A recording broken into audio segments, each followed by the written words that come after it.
What an absolute banger! Not really. Hello, everybody, and welcome to the weekly Steel Chair, where it's, if you've seen the Twitter post, this isn't about WWE, this isn't about AEW, this isn't about even talking about WCW back in the 90s. This is probably the hardest show that I've ever had to do on this podcast. Since last year, this is probably going to be the hardest show because there's genuinely so much to get through, but it's for different reasons. But before we get into that, on screen, two great guests of mine, obviously friends of mine as well. I was at last night with me at All In. There's Darth and Davian below.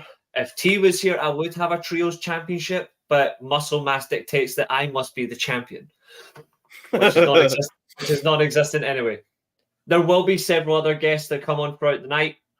StreamYard link will be in the chat. Nathan is already in the chat. Malo, good to see you. You've all been sent the StreamYard links. If you want to come on, as long as you want, you're more than welcome. But please do like, share, and subscribe to the Weekly Steel Chair. 3 shows this week, but this is the more important one. And it's in the nicest way possible. If you've been living under a rock as a professional wrestling fan, you wouldn't have noticed that last week 2 of the best and most creative minds in pro wrestling staggered careers as well over great periods of time, from the classic eras of the 60s through even towards 2017, and from the late 2010s till most recently, 2 polarizing individuals have passed away, and that is Bray Wyatt, William Wyndham Rotunda, and Terry Funk. And we are here to talk about both of them in tribute tonight. And who cares how long this goes? I honestly don't care. Like, we could go for hours. I don't care, but we're going to do this. Welcome, Danny, as well. But before we get into that, pleasantries, of course, I'm the host and channel owner, Reece. Let's go round the clock, introduce ourselves. So, Darth, it's good to see you, man. It's been a while, but for anyone who hasn't watched the Steel Chair before, let's fire in. Yeah, hello, I'm Darth. Yeah, I've been on before. Did an absolute. We did a quiz. I finished last. But yeah, I hope everybody's well. But that's it. That's all I've got. It was either an 8-point turn, an 8-point shuffle, or 8 points accrued. I'm only kidding. Absolutely. Bottom right hand corner is Davian. You may have noticed that he was on the AEW stream with me quite recently as well, which was absolutely mega, the 200th episode. But my man, how are we? I'm good, man. How are we all? Also, quiz winner too. Don't forget that. That's important. And I'll throw that in as well. Yes, a recent quiz winner. A recent quiz winner. His ego is on the level of Hulk Hogan, everybody. It's on the ego level of Hulk Hogan. All right, so I'm leaving. Put him in his place, everybody. Only kid. He's a good guy. He's you know what? He's got the ego level of Triple H before he became an exec. That's more like it. I like that. That's better. Well, we'll do that to him. And of course, beneath me, he may look like Batman, but he's not really, because he hasn't got the cape or the suit or the cowl. But it's my buddy Dan, who's been on the show before. Dan, good to see you. How are we? Pleasure to be on as usual. Hope everyone is all good. As said, not been the easiest of weeks as of last week, but nothing like a little bit of wrestling to heal the heart. Agreed. I'd also like to say as well tonight, because obviously it's not just that. I am also a comic book fan, Batman fan. I'd like to give all my commiserations to Arlene Sorkin, who was the voice of Harley Quinn. She passed away as well, tragically as well. So great voice of one of the absolute best comic book characters of all time. And he was only on the show once as a guest host in 2009 when Raw was absolutely dog shit. But Bob Barker as well, the host of The Price is Right, also passed away at the weekend. So thoughts and prayers out to his family as well. Entertaining co-host, obviously, marked off Chris Jericho. So Jericho, if you're watching this, deuces, brother. Anyway, thanks for Judas, mate. Thanks for Judas. this is going to be a big one, guys, and it doesn't matter where we start. It doesn't matter if we start with Terry Funk. It doesn't matter if we start with Bray Wyatt. Both were great men. They deserve their flowers. They deserve everything they could ever get. The only thing they didn't deserve was their lives to be lost at such an important time. And you look in a different way. Obviously, Funk, 79 years old, lived a great life. Was in professional wrestling career of over 50 years. Innovator of great moments in life, but doesn't matter how old you are. Life is too short, and it's a shame that I think he would have loved this weekend if he was here to witness this. But no doubt watching down, I think he would have enjoyed All In.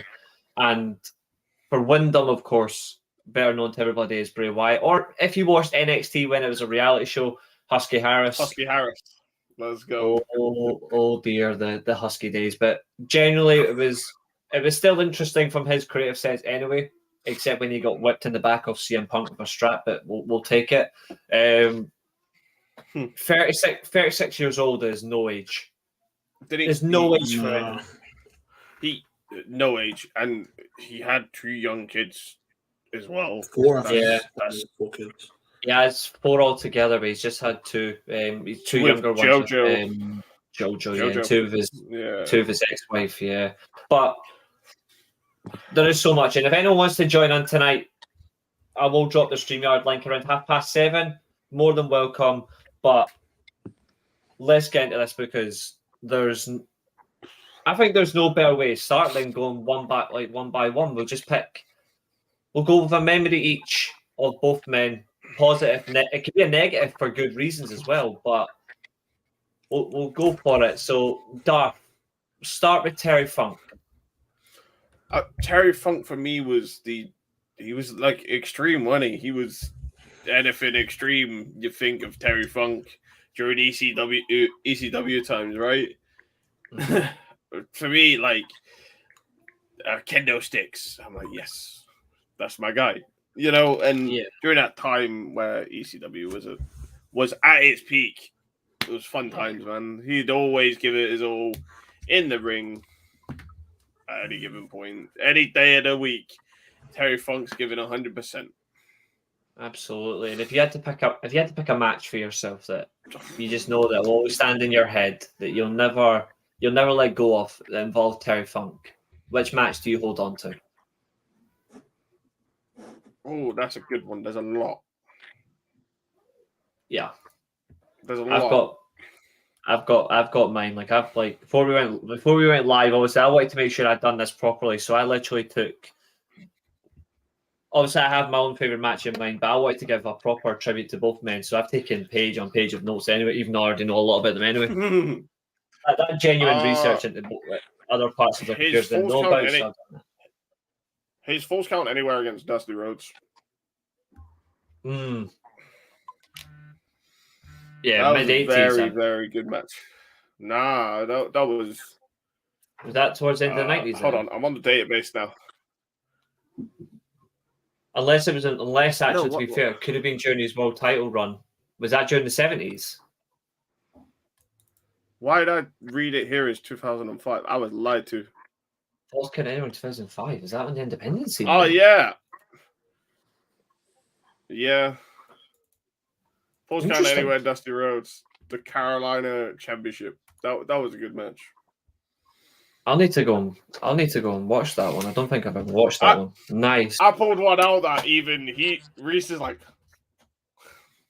my database is very expansive on a clusterfuck of arenas, but that's essentially I can add to my list. So I'll definitely look into that. Davian, right down in the bottom corner, looking extremely chill, extremely quiet. What about you? Yeah, well that's your fault for wanting chicken. Look, okay, that's not. Plus, You're good, man. The Ubers weren't accepting. Yeah, that was a whole thing. But not for me, Terry Funk, someone I kind of found later.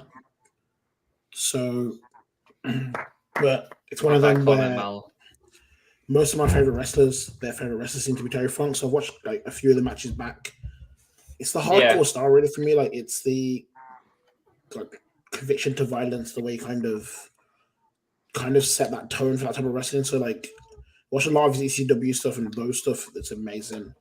Especially like with that crowd in the early 90s. And then anytime they had a match with Foley and they can kind of like push that genre, it's been like even now, like I'm watching through the old ECWs where he's like main event in some of these pay-per-views, and it's like it's brutality. And obviously it's one of the things where you look at it and you're like, how as a human are you doing this? Like how are you getting joy from this?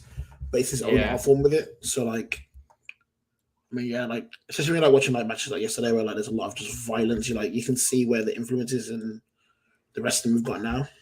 Yeah, absolutely. It's fun. I agree with you. And same question I asked Darth, if there was one match for you that you would always just think back on as like that's your go-to Terry Funk match, what would it be? Probably the Foley one on Raw. Foley one on Raw. 98. Oh, when he was Chainsaw Charlie. Chainsaw Charlie, yeah. Great shout. Cactus versus Chainsaw was one.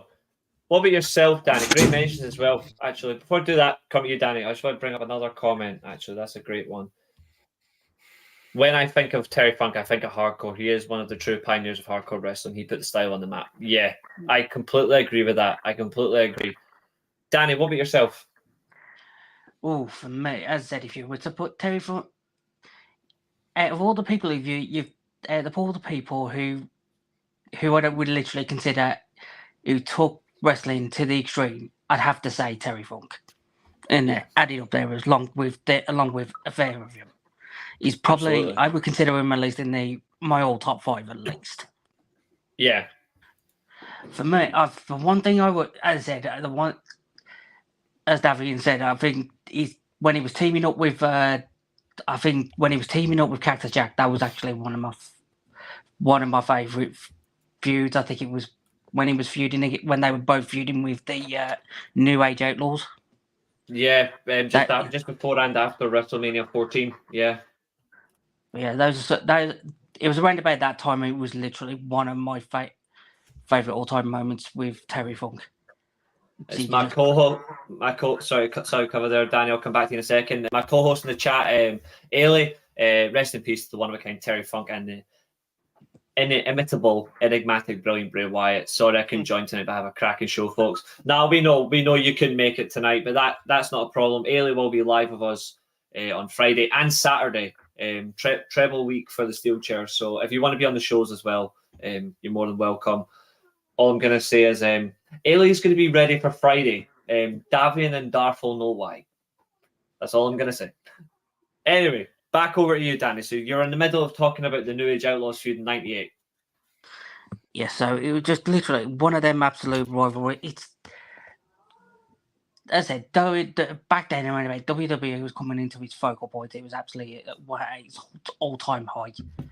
Yeah. And with ECW as well, it was it's just an era what you can't beat with them, and to have such talented wrestlers like Terry Funk in that era, it's sad to see someone. It is sad to see someone like that go, but you'll always have those fond memories of him watching it, just watching back on some of his all-time top matches.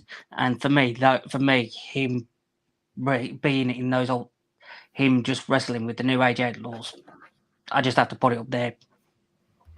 I'm going to say this as well, and this is quite controversial because they're one of my all-time favorite tag teams. But for me, Cactus Jack and Terry Funk, when he was Chainsaw Charlie, did more for the New Age Outlaws than the Legion of Doom did. I just want to say that. I know I'm a massive LOD fan, but in terms of actually putting them as a genuine star level, Chainsaw Charlie and Cactus Jack did more for the New Age Outlaws than LOD ever did, and they had a good tag team feud. I'm going to say this off the side. Yeah, that was throwing them off the dumpster. That was the biggest thing that helped the New Age Outlaws because there was such violence. Everyone kind of sat up and then paid attention to them. And I think that for both Terry Funk and Foley, they didn't have to do that, but taking that type of bump pushed New Age Outlaws in a way that Oh, it got genuine heat as well. It got genuine heat in the arenas.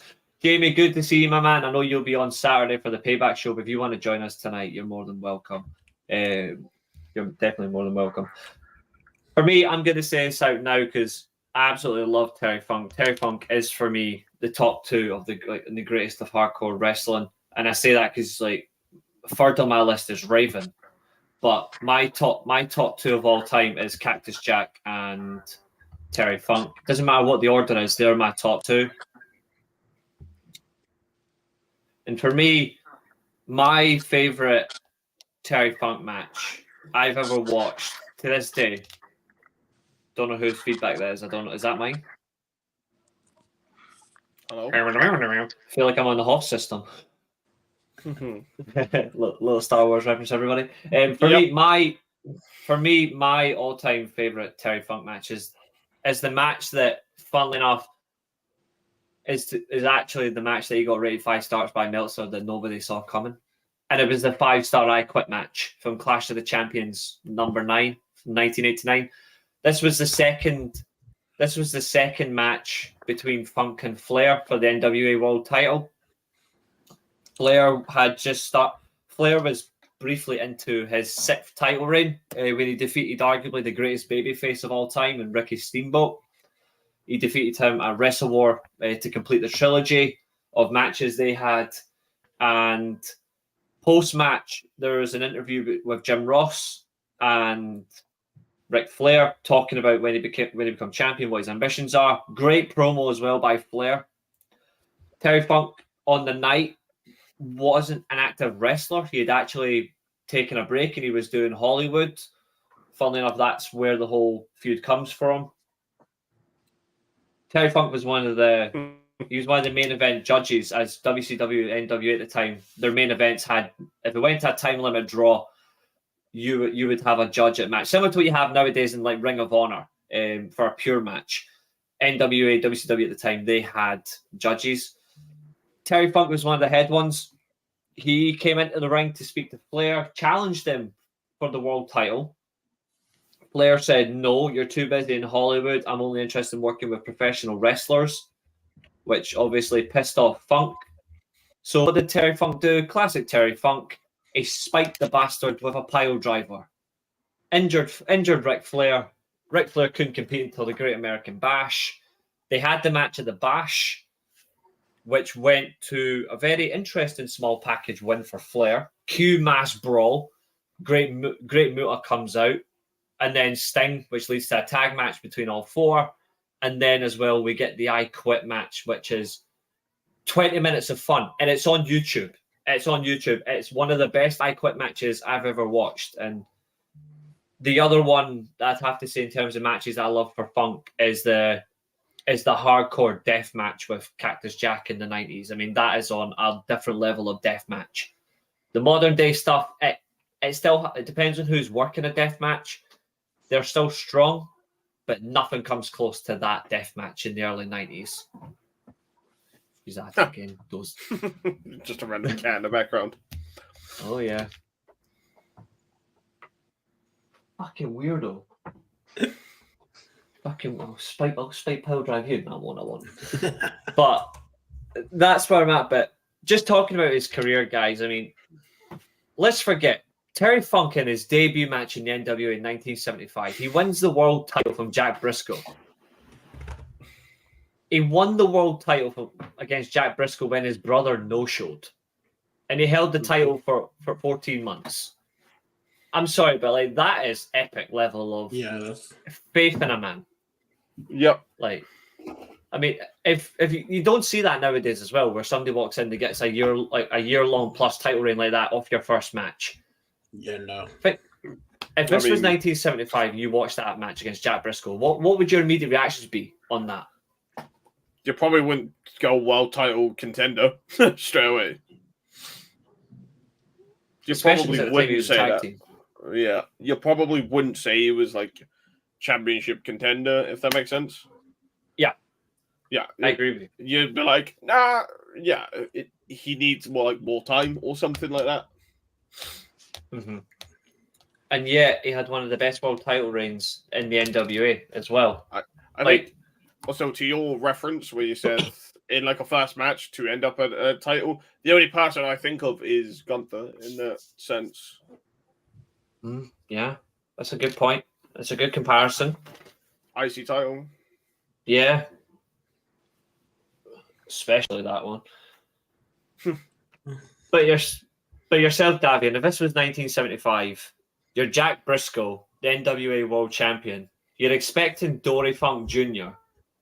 He no-shows, but here comes his brother and his tag team partner, and he beats you, and then he actually retains the title against you, and he holds the same title for over 14 months.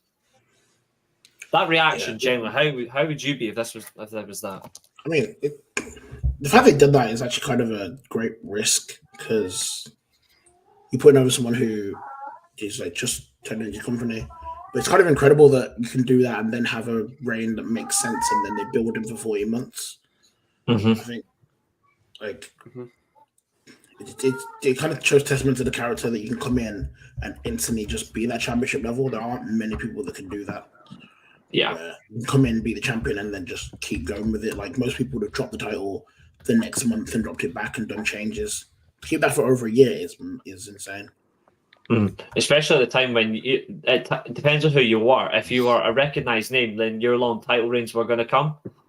Yeah. But if you weren't a recognized name, you, like you said, it was going to be short and hand over to a recognized name at the time from the territory. Yeah. Same question to you, Danny. How would you be if this was 1975 in the same circumstance? Me.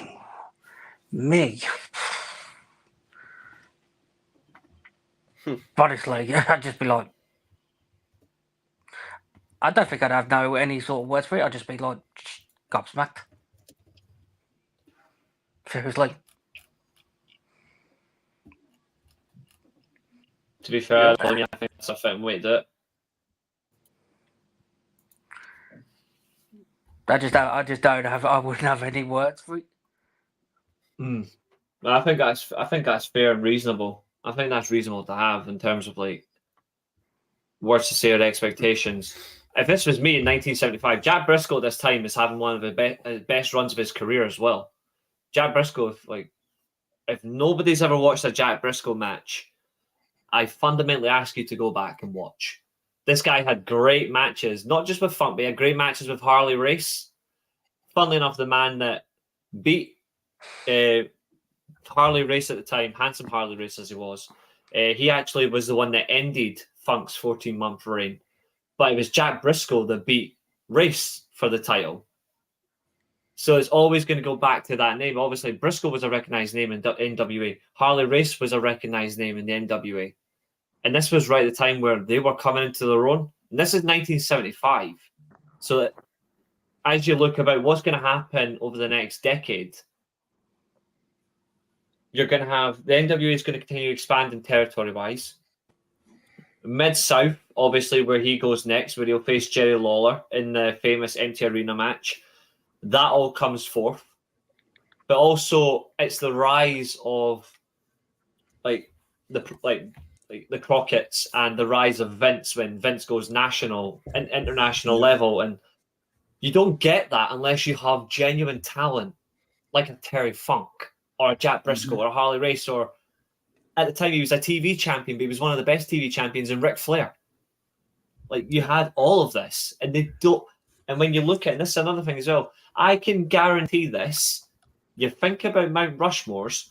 How many people do you genuinely think are going to have Terry Funk on a Mount Rushmore that isn't a hardcore wrestling? There won't be many. Not that many, no. And it's an absolute travesty. But that's the wild thing. We're going to talk, but there's something I'd like to talk about, guys. And I think this is something that this is what we all really remember about Terry Funk. We can talk about his NWA stuff. We can talk about the WWE run, but to be fair, there's one run for Terry Funk that stands out to every Terry Funk fan. ECW. Nah. I don't want to talk about his TNA run. his TNA run in 2002, 2004 didn't do him justice at all. It didn't do him justice, in my opinion. But his ECW run was absolutely amazing. Like I said, the third best hardcore wrestler I have on my list, in my opinion, is Raven. And the work that he had with Raven is amazing. But he also had amazing work with Shane Douglas. Yeah. And we know what Shane Douglas did for ECW. Threw down the NWA title and went, no, I'm the ECW champion. I mean, this is what transpires, but gentlemen, we may as well go for it. ECW Funk. What are we thinking? Yeah, I referenced it when I was talking about Terry Funk anyway. ECW Funk was where it was at. It was his best run. Yeah, he was part of the ECW that took it from Eastern to Extreme. He's not like him, Shane Douglas, the Sandman, where he's just before when he's just territory, and then as they turn into Extreme, that's where you get the Terry Funk. Some of those matches are amazing. The triple threat, the hour-long triple threat match that went to they went to a draw. Oh yes, it's just it was a lot of good feuds, but also amazing matches where you can just I think they still stand up now. You can watch some of those matches from the 90s, and with the crowd and the way they're evolving in Philly, he gets the reactions every time. It was watching early ECW is just it's like a nice little sweet spot because it's a small company, but everyone who's there seems to have that same mentality. Yeah, and then Terry Funk, Shane Dog, those kind of guys kind of lead that, and you get such great main events in those pay-per-view runs. It's crazy as well. There's another match from enough during his ECW title reign that's actually truly special, but not many people talk about it. And it was the match where he actually faced Bret Hart at WrestleFest. I don't know if you guys have ever watched this one, but I don't think I have. He took it was non-title because obviously this was Bret Hart's 5th WWE title reign post SummerSlam, and honest to God, the actual work you see from Terry Funk against Bret Hart, who is by far the best at the time. Nobody was on his level. Forget Shawn Michaels. Fuck Shawn Michaels. I say that in the greatest respect, even though I do love Shawn Michaels. Bret Hart's still better. At the time, he was at his absolute peak, and Bret Hart took Bret Hart took Terry Funk to a clinic of technical wrestling. And what's even more interesting about it as well is there was times in the match where even Bret Hart could not keep up with Terry Funk. He couldn't keep up with him. And that says a lot to his character. Yeah. You've also got that fatal 4-way elimination that he had on ECW. Yeah, they love the multi-man match. They really it allowed for as much chaos as you could humanly put in there. I think it's always great seeing. It's always great seeing Terry Funk versus 6 to 7 heels who you can just attack and run through. Yeah, I think another thing is though when you talk about his ECW career, there is one match that truly is the most watchable match I've ever watched, and it's Born to Be Wired against Sabu. If you go back to the quiz that we did a while ago, I asked about this one, and this was that barbed wire match. Oh, and yeah. It's and I say this as a wrestling fan, it's the most violent match I've ever watched. It's up there for sure. It's and he some of those matches are hard to watch. They are. There's no getting around it. That is just actual pain that they are putting each other through. Yeah. And the pressure of the pain. Yeah, it's at that point it's almost a skill how much pain they can take. and seem It's to like a enjoy test, it. isn't it? It's like, look, Yeah, it's But you'd think though that Terry Funk would have learnt his lesson from hardcore after what happened with Foley, but no. no, Fuck that. still continued. I guess that was how he loved that art form. So for him, that was his form of wrestling. So he was always gonna just. He's also that type of person who's like, yeah, we need barbed wire in this match because everyone needs to bleed at some point. Like, it's like, oh, we need 16 steel chairs. Yeah, this is just a normal singles match on ECW. I need more steel chairs. no, like, I need more barbed steel wire. chairs. I need barbed wire. I need a knife. Like, whoa, like this is going too far. And they're like, nope, not far enough. I need a gun. Hold on. But also, like, it connected with that set of audience. That's why ECW had such a low fan base, because you knew that if you were turning in to watch that, you were going to get people who would push themselves to near death just for entertainment. And that's kind of why people were like, that's why people have such fond memories of like people like Terry Funk, because they know what he gave for the business. Mm-hmm. Like all those barbed wire, he didn't have to do them, but he did them because he enjoyed it. And that's his wrestling, but also to entertain fans. Yeah, I completely agree with you, Danny. When you look at his ECW run, like, what moments stand out for you?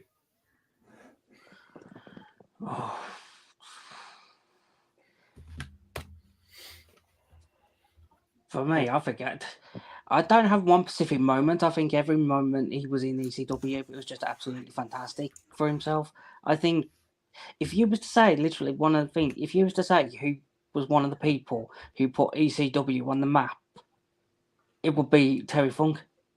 He took ECW to that next level, and there's no specific moment. Every time when he was just on there, it was just enjoyable to watch. Mm-hmm. I agree with you.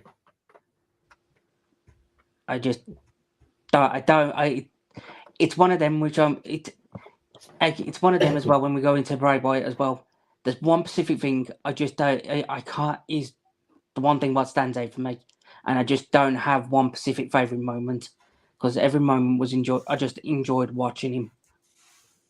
I respect that, and I think that's a defining thing that matters. And I'm just going to say this now for everyone as well. In terms of like Terry Funk's his accomplishments, I'm going to go through them all. It's a big list, but you know what? It's worth it. So prepare for lots of information. So here we go. So he was inducted into the WWE Hall of Fame in 2009. Him and his brother. He was inducted. So he's in the Hardcore Hall of Fame as well. That was in 2005. For All Japan Pro Wrestling. So he was the world's strongest tag determination league 3 times with Dory Funk Jr., his brother. That was 77, 79, and 1982. He was a champion carnival distinguished. He was awarded, the Champion Carnival Distinguished Service Award in 1980. He was given the world's strongest tag determination league technical award in 1977 with his brother. He had the Distinguished Service Medal in 1984 with his brother. He had the strongest tag determination league technique award with his brother in 1986. Again in 1987. And then he had the Excellent Team Award in 1990. At the Cauliflower Alley Club, he won the Iron Mike Mazurki Award. That was in 2005. Darce brought Championship Wrestling from Florida. So he was NWA Florida Heavyweight Champion once, 2-time Florida Tag Team Champion, a 1-time Florida TV Champion, an NWA North American Tag Team Champion for the Florida equivalent once with Dory. He was a 2-time NWA Southern Heavyweight Champion in Florida. And he held the Florida TV. He won the NWA Florida TV title tournament in 1971. And he won the Florida Heavyweight title in 1979. 2-time ECW champion. 1-time ECW television champion. He was inducted into the George Tragos Lou Fez Professional Wrestling Hall of Fame in 2010.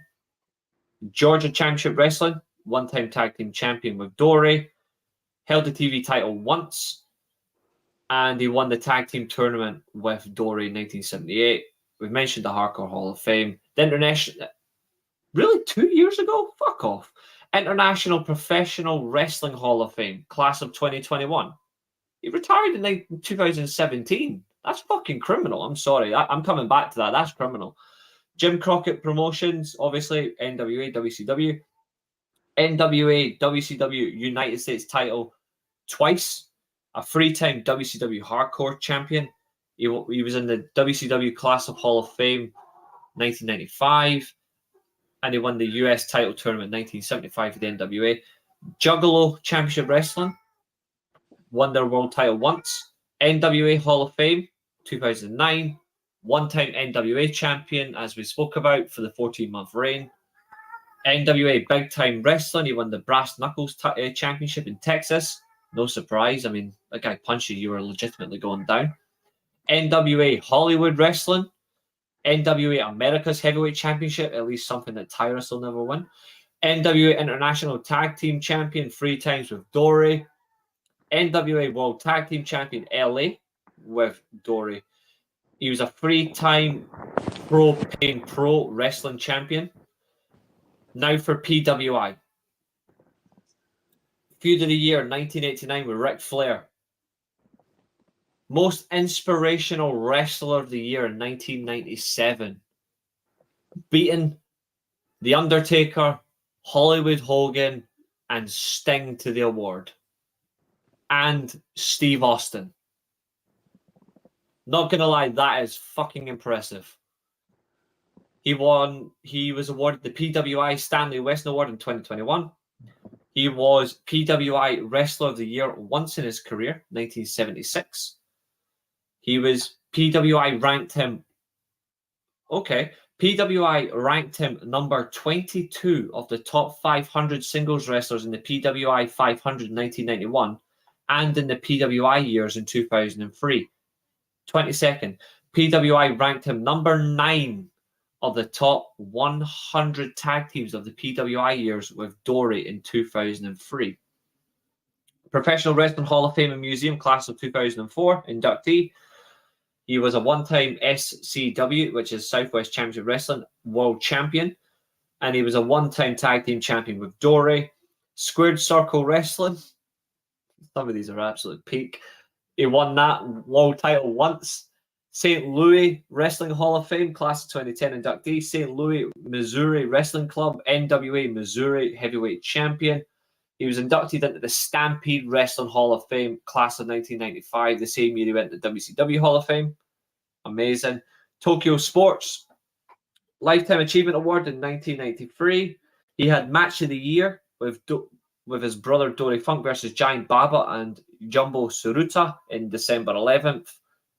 And he had the Popularity Award in 1979, even though you're a heel, mate. USWA, United States Wrestling Association, USWA Unified World Heavyweight Champion once. Then obviously, we're not far off, not far to go. Western State Sports, NWA Brass Knuckles Champion in Texas twice. He was NWA International Tag Team Champion with Dory Funk, NWA Western States Heavyweight Champion 12 times. 12 times the Western States Heavyweight Champion. He was a 3-time champion with the NWA Western States. Not with Dory this time. Twice with Ricky Romero and once with the Lawman. However, in Amarillo, he was a 3-time NWA World Tag Team Champion with Dory Funk Jr. Back to the Dory. Back to the Dory. And also he was an NWA World Tag Team Champion twice in Texas with Dory. WWE one time. I'm sorry, but this is really insulting. I just want to bring this up. He was in the WWE twice, right? He had 2 runs in the WWE. And he only ever won 1 title, and that was with Cactus Jack in 1998 as a tag team champion. Nah, I'm sorry, but that... Fuck off. And he was a Hall of Famer in 2009. Wrestling Observer newsletter. Shout out to Dave Meltzer, I met yesterday. Nice guy. Best Brawler, 1989. Best Heel, 1989. Best on Interviews, 1989. Hardest Worker, 1989. Feud of the Year, Ric Flair, 1989, as a heel. Wrestling Observer Newsletter Hall of Fame, class of 1996. That is his entire wrestling accomplishments. What do we think, gents, on that one? What do we think? That is an impressive list. Although to double your outrage, the WWF Tag Team Championship, I think he held it for 1 day, maybe. 1 day, because the Guns claimed it was New Age Outlaws claimed The dumpster. Or something like that. I remember. It was not the one at the ringside, so it doesn't count. And then they lost the steel cage. Yeah, it's an expansive list. I mean, that is a lot of championships. A lot of different companies, different places. 1, 2, 3, 4. Just want to make sure I've got them all, because this is just from titles alone. So 1, 2, 3, 4, 5, 6, 7, 8, 9, 10, 11, 12, 13, 14, 15, 16, 17 separate promotions he held championships with. Yeah, it's a big career. It's massive.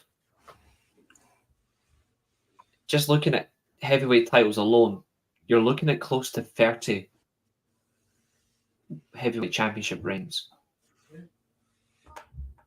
I honestly don't know what to say, except amazing. Darth, Danny, what do you think? Just listen to that list of accomplishments. What's your thoughts on that for Ric Flair? Ric Flair is a great feud, but Terry Funk. I want to talk about that feud later on. That's why I'm such a good mood. It just goes to show how much of a fantastic performer he was, both in ring and off ring. He just, no matter what that said, it may not have necessarily always shown in WWE, but we all know what WWE are like. But anywhere else, he was vastly well appreciated. We can talk about all our favorite wrestlers, from like Hulk Hogan, The Rock, Stone Cold Steve Austin, that type of stuff.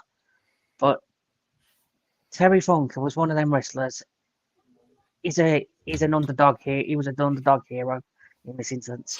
He's just one of the. He wasn't necessarily shown as one of the top stars, but he was one of the most consistent performers throughout his time in wrestling.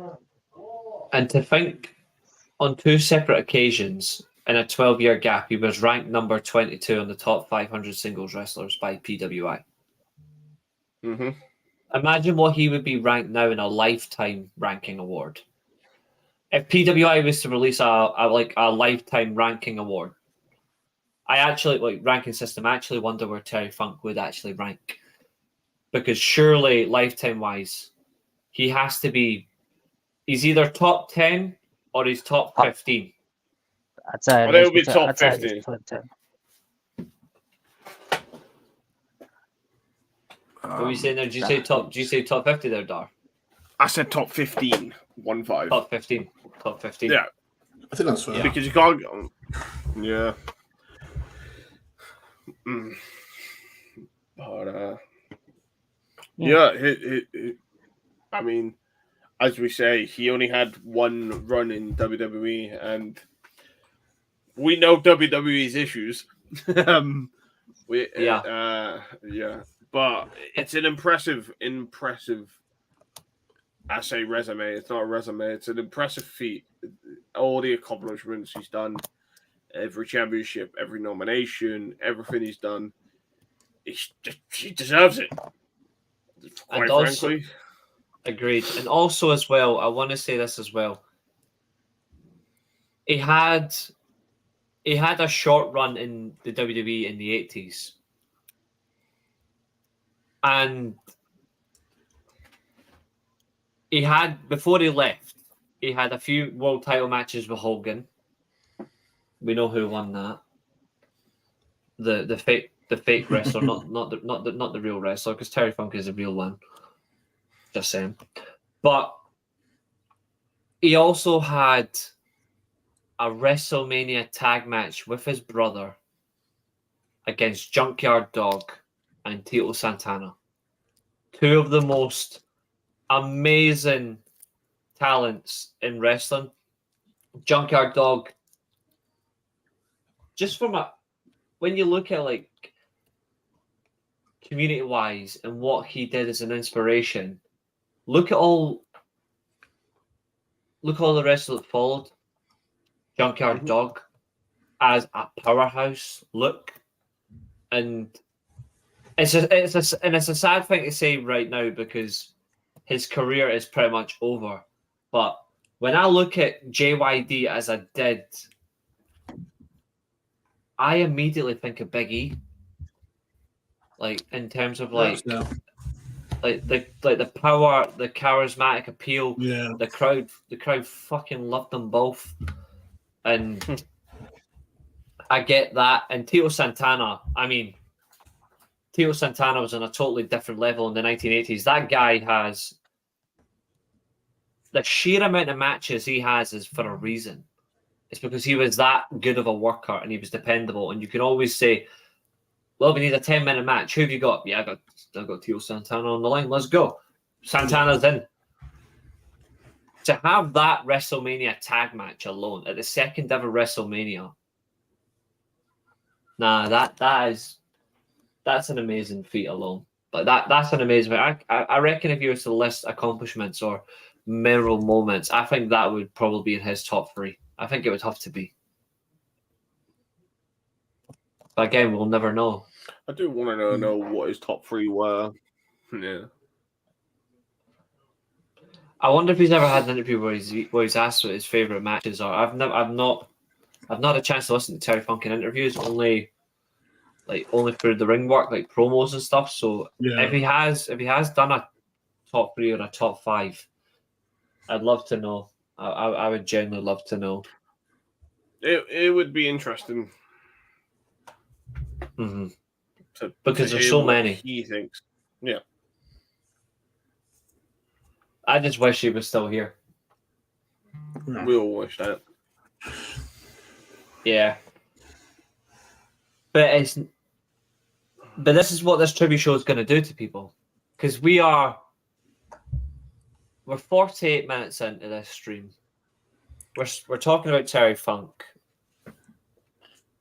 79 years old. 79 this year. He only turned 79. He turned 79 2 months ago. 2 months ago. And we're all young adults. We might not look it, but we are. But earlier on in the show, Davian made a great comment, and it was literally favorites, wrestlers, wrestler. Yeah. Because one of my all-time favorites is a man that very rarely gets appreciated in terms of in-ring work, and that's Mick Foley. And Mick Foley himself has been asked, who is the greatest professional wrestler? And he's always said Terry Funk. And that says a lot. Because he's worked with the best Mick Foley. And he still chooses Terry Funk to this day. Good stuff. That's what you want, though. Yeah. And that's been a consistent thing. Like that's an answer that's never changed. And no matter when you ask it, he gives you the same answer. It's always Terry Funk. Mm-hmm. Yeah. And I think that's to work with as well. And it's true testament. Imagine that as well. He got to become a rival to his idol, his favorite. He got to wrestle the man across the world in big match situations, death-defying situations as well. Where he had the ear rip against the ear. I'm pretty sure when he lost half his ear, that was against Terry Funk as well. So yeah. So like you look at that and I'm like, this is generally what it matters, and yet he put on classics, and I absolutely loved their feud together. It was even better that we're going to talk about it now as well, even though it wasn't particularly great in the mid 2000s. But when they initially brought it back, before they toned it down, One Night Stand, Mick Foley teams with Edge in an Extreme Rules hardcore tag match against Tommy Dreamer and Terry Funk in the famous bingo in Philly. I mean, I don't know about you, but I still love watching that match back because that was sick. I haven't seen it in a while. But I remember like watching that match, and that's kind of. I just remember it being chaotic and thinking. I remember really hoping that like ECW would carry on from there because like if that's what it's going to be, it'd be amazing. Mm-hmm. Obviously, I was wrong, but you know it's. Same. Let's bring ECW back, boys. No, we're good. We're good. We've had 50,000 revamps of ECW since. They're all different. Nobody's got it close since. True. It would have been if they hadn't done two things. One, mark it as a WWE brand. They just left it as ECW but still linked with WWE. And two, if they Let hadn't Paul Heyman removed... go. Yeah. Should never let Right. Paul Heyman go. That would you were gonna say that, weren't you? Yeah. Yeah, I was like, it's Paul Heyman. They shouldn't have let him go. Well, 'Cause- it all came down to that one elimination chamber match. Oh, dismember to dismember. Yeah. The worst thing as well is that was the only ECW pay-per-view that they had apart from One Night Stand. Yep. And that was like, it doesn't matter what happens next. It doesn't matter who you bring into this brand. You've already ruined it, yeah. And I'm like, it's not dead in the water. Thanks. That pay-per-view is famous for having the worst elimination chamber match I've ever seen. Where all the fans just like, no, even like, because at least with other ones that like fall apart, it's like that one. I swear, I think they get rid of two of the baby faces in the first like 10 minutes, and then it's just Big Show versus Lashley for a bit. It's Big Show, Lashley, and Test for like 15 minutes. yeah. And the whole crowd. The rest of it, like Hardcore Holly got shafted as well in that match. Yeah. I mean, like I'm literally gonna bring that match up for everybody. Like, I remember like that match, and everyone's like really wants CM Punk to win, and they're like CM Punk, and like you're like, oh, this is how you create a new star for your like ECW brand. Like, no, he's out first. He's out. And everyone was like, it was right not to have him in the match, like going forward, like for him to win it. Sorry, it was the right one, but no joke. This I'm actually going to bring up. This was the card for just off topic, but this is the difference between Funk and Shaq. I'm just glad Funk wasn't on this, because if he did, I would have killed someone. But here we go. So on the pre-show, as a dark match, you had Stevie Richards defeated Rene Dupree. Piss poor. The Hardys defeated Eminem in a tag match. Balls That would have been a Mahoney. good tag match, to be fair. Oh, that was the only good match on the show. yeah. Balls Mahoney defeated Matt Striker, who was absolutely pants in a Striker's Rule match. Elijah Burke and Sylvester Turkey defeated the FBI with Trinity, or as people know her, Taryn Terrell in TNA. Davari defeated Tommy Dreamer. Embarrassing. Kevin Thorne. Greg Colley. Oh, okay. Yeah, with Greg Khali, who was on the brand at the time before he went to he then moved over to Raw. But Kevin Thorne and Ariel defeated Mike. Kevin Before his Thorne and knees Ariel gave defeated- out, anyway. His knees were already gone before he even started. Mixed tag, bollocks, and then exactly a 25-minute Extreme ECW chamber match for the world title. I'm like, That's your championship, and it goes 25 minutes. That's your main event. The Even Hardcore Holly The Hardy replaced somebody. match. Pardon? Crap. I feel like Hardcore Holly replaced somebody like nearly. Was it Sabu or someone? I think it was RVD. It was Sabu or RVD. It's actually it's up here. Let's see if I can find it.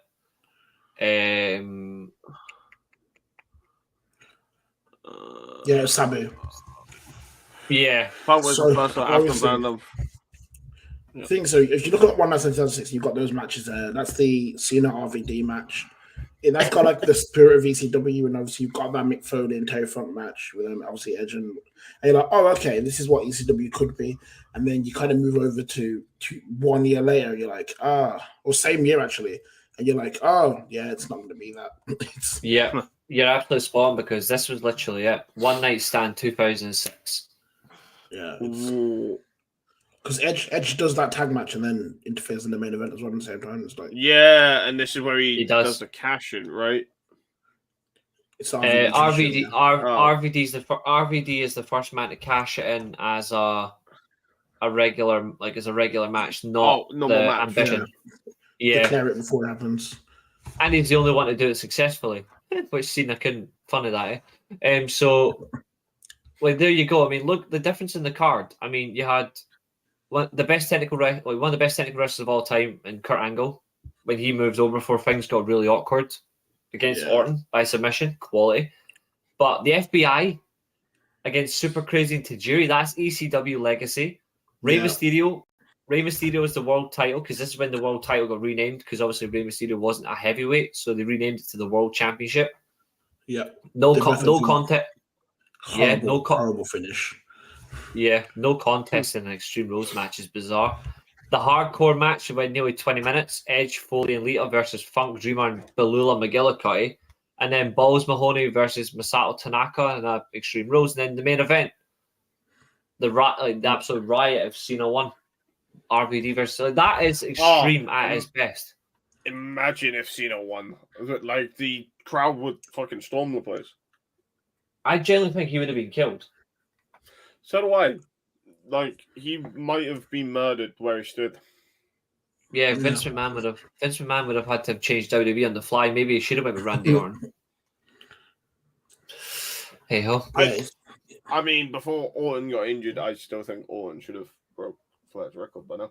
But anyway, I agree with that. I agree, and that's wrestling. But we've done the best case of a full-on, like, beautiful hour of Terry Funk, and we could easily do another hour. But I think when you look about recency, looking back at Funk is more important than anything else. And the man's amazing. He had a great career. But for us, when you think about recency, Bray Wyatt literally was us from the like. So I think it is very fitting that we give closing comments. Let's give some closing comments to Terry Funk. As I just want to say to Terry Funk, rest in peace, cowboy, and thoughts and prayers to his family. But your closing comments on Funk, Darth. rest in peace. Hope you have a blast up there and keep it chaotic. Danny? Hope he's keeping it extreme up for the Evans, having a funky time up there. Rest in peace, Terry Funk. And my boy, Davin. Just rest in peace to the hardcore legend, man.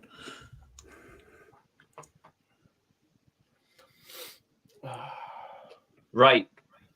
Here we go. This one I know for a fact is going to hit everybody hard. Not because it's most recent, but just because it should never have happened. This is Bray Wyatt and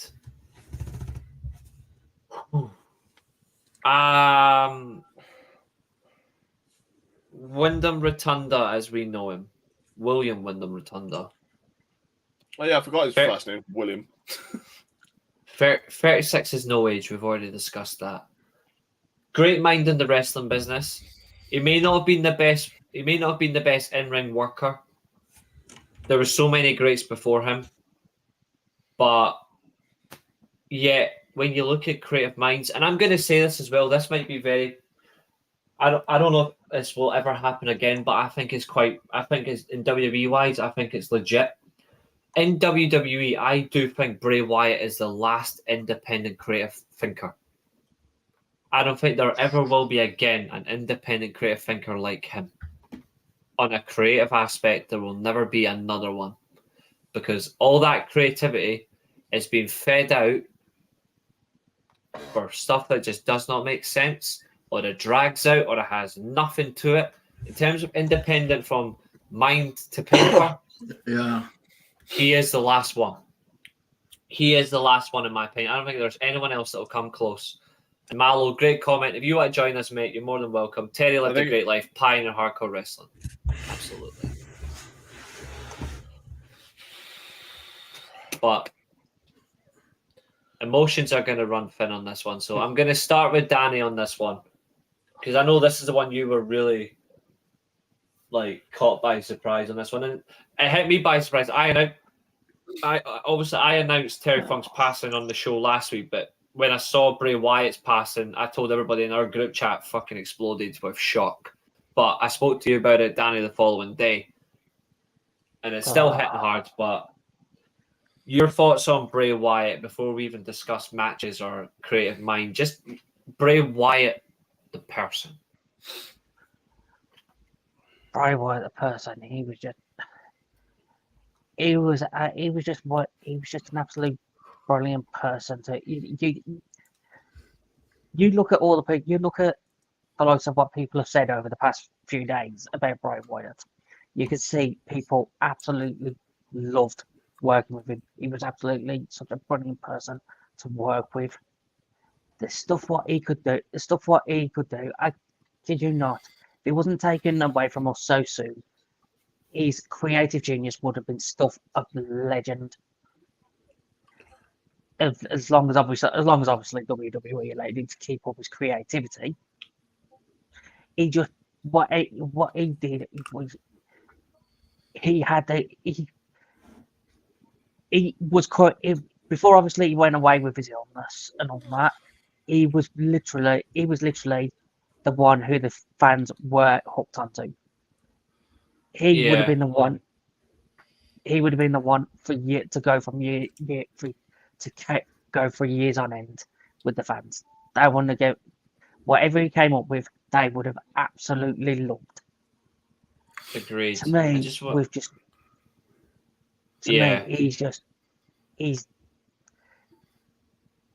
no one at the moment in WWE who you can compare to for his creative genius.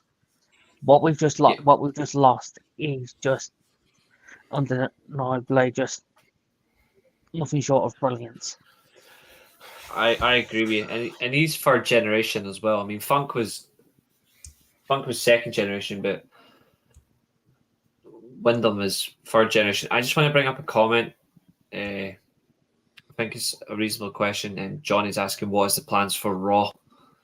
I've seen some matches confirmed for Raw, but all in all, I don't know what the full plan is. But in general, I respect your comment. Obviously, you're asking a genuine question. Obviously about Raw.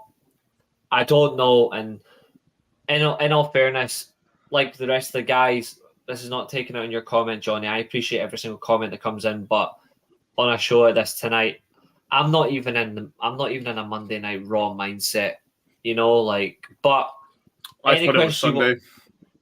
Yeah, I know. Any questions you do want to, if you have got any questions regarding Monday Night Raw, we can answer at the end. You know what? I will do that. I will start that, because if anything, I don't dismiss any comments. I don't dismiss anyone's point of view. So, except for Sharp, because he likes Hulk Hogan, but and Sahib when he's like, "You don't know jealousy." Exactly, but in terms of your comments regarding Monday Night Raw, we'll come back to it. If you have any comments regarding Terry Funk or Bray Wyatt, please get them in, Johnny. I'd love to hear your opinions on Bray Wyatt and Terry Funk. I'd love to, but as a whole, when you look at careers, such a short career, impeccable, but the person, Davian, Wyndham Rotunda, the person, just looking at him and thinking about him, like, Yeah, I mean, obviously from what we know, like he's someone who on screen was, you can tell how artistic and how much he cared about wrestling. Like everything he did had like lore to it and there was background, so you can tell there's real thought and real design by everything he did. Like even his last return with all the barcodes and kind of the cryptic clues. Like for someone like me who kind of stopped watching wrestling like 2010, 2009, 2000, I think like 2009, and then kind of came back with the pipe bomb, and then 2012 obviously you have the Shield, and that's like very interesting. mm-hmm. Bray Wyatt was a whole new different world in terms of just like you wanted to see everything he was going to keep doing, like that original Bayou leader where like you kind of looking at him and you're like, okay, like this is weird, it's different, it's cultish.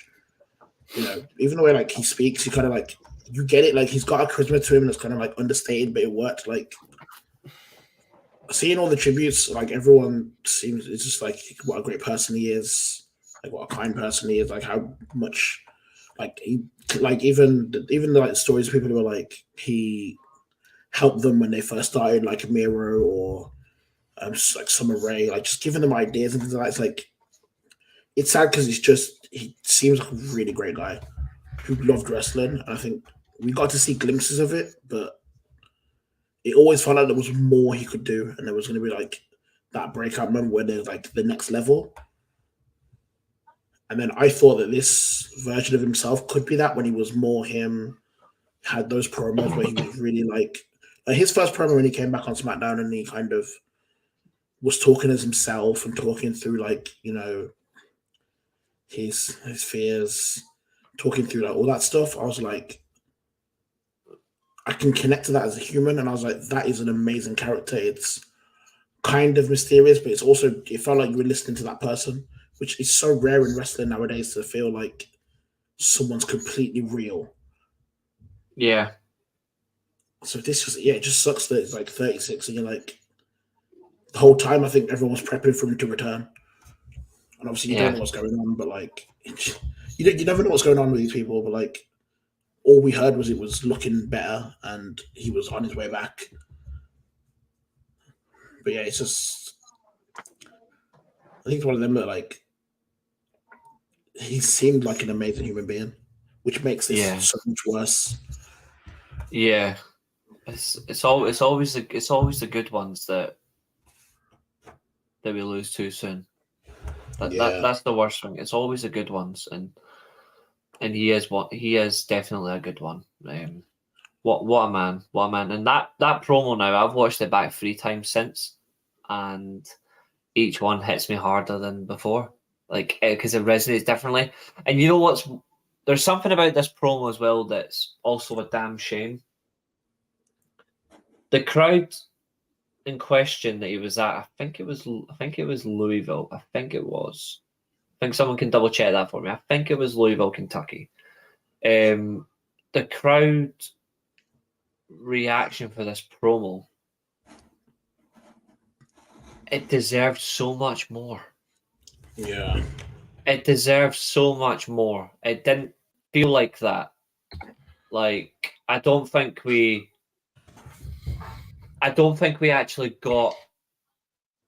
You could tell the reaction resonated with him, but it wasn't as big a reaction as it deserved to be. And if you had that promo now, like word for word, and then say he passed the following day, as an example, like you talk about his return, like people were with him. If he was still alive and he had done that promo on Friday night, it wasn't a tribute show, it was just Bray Wyatt talking, but then he passed away on the Saturday, for example. Yeah. And like, it would immediately hit so much more differently. Whereas now when you watch that promo back, it gets you. That crowd should have been more for that promo, because that promo was more real than anything.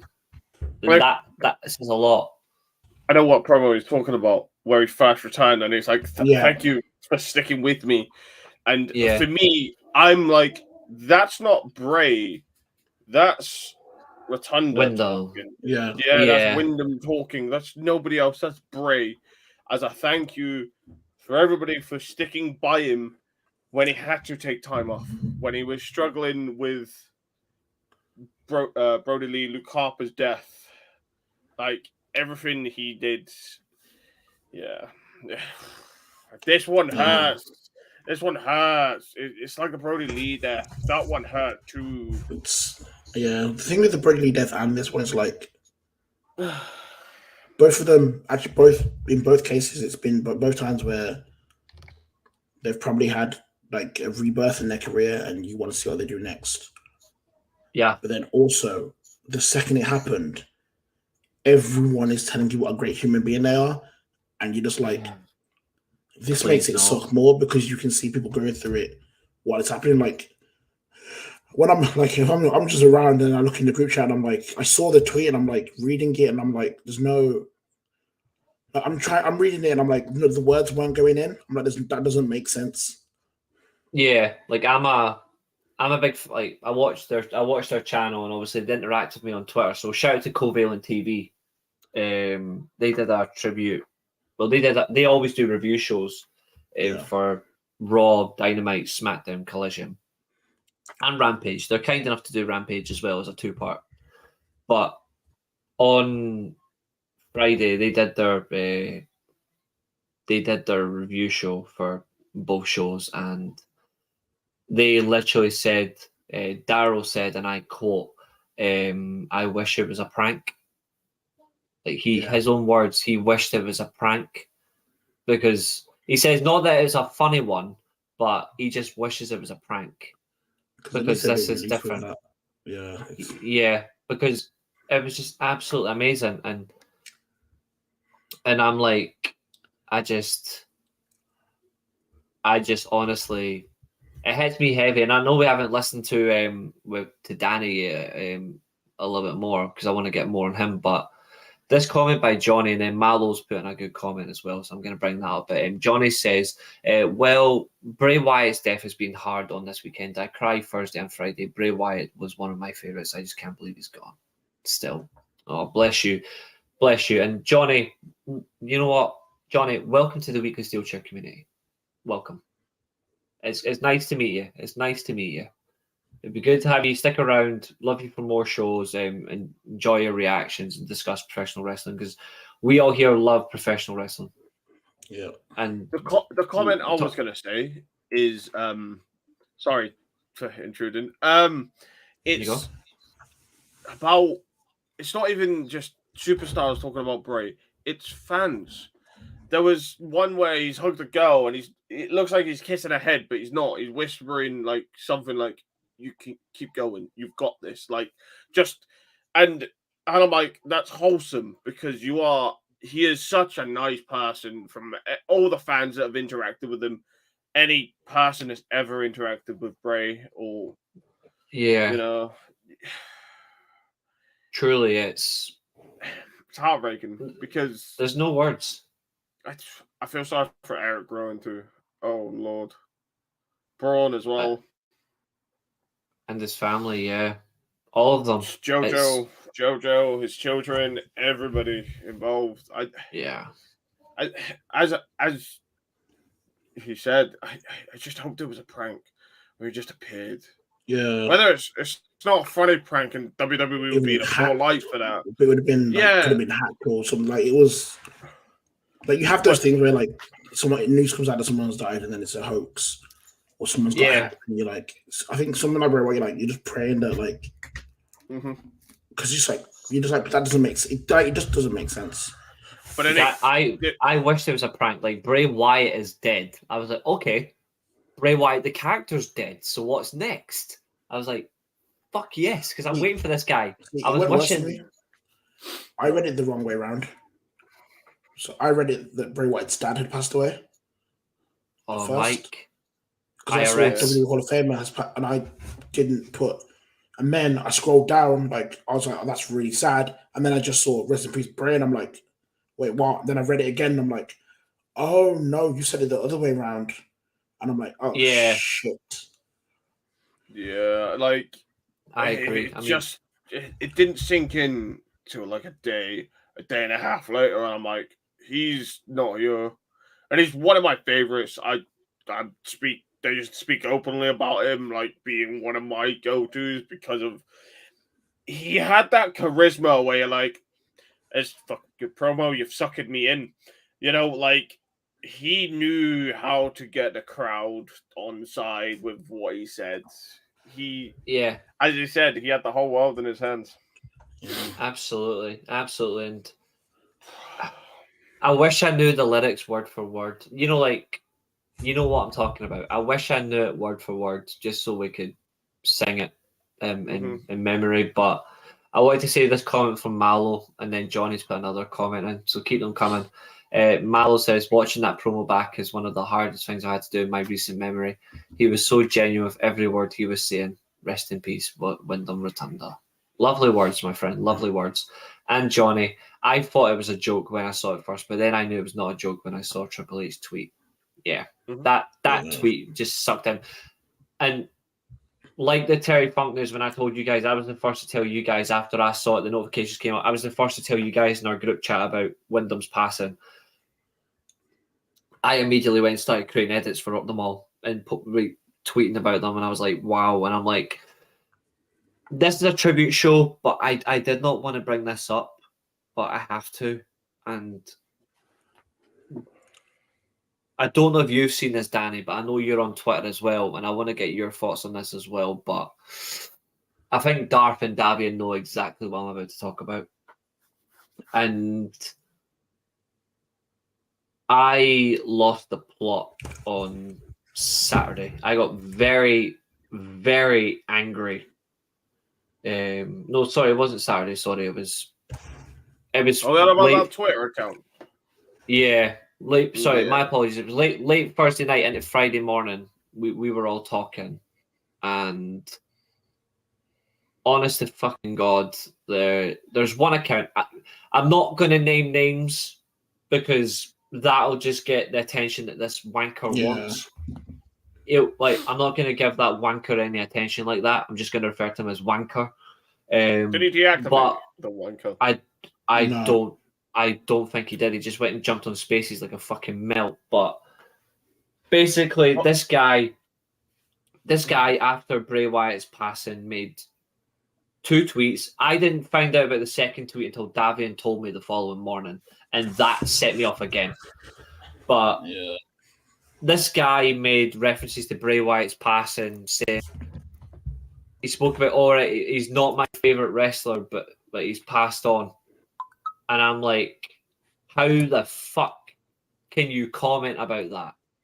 Not your favorite wrestler, but then decides to disregard his death in general to get back. And I was like, how, in your state of mind, or whatever, how can you do that? There's clickbait, there's trolling, but then there's being an absolute fucking cunt. And he certainly is. And the next thing as well, the next tweet he did as well, and Davian literally told me about it. I didn't see it, but then I quoted it, and Davian's like, no, this is the tweet. And this set me off. Just ask the guys, literally, about our group chat, how angry I got. He put up a second tweet saying, are we going to get discounted Bray Wyatt merch?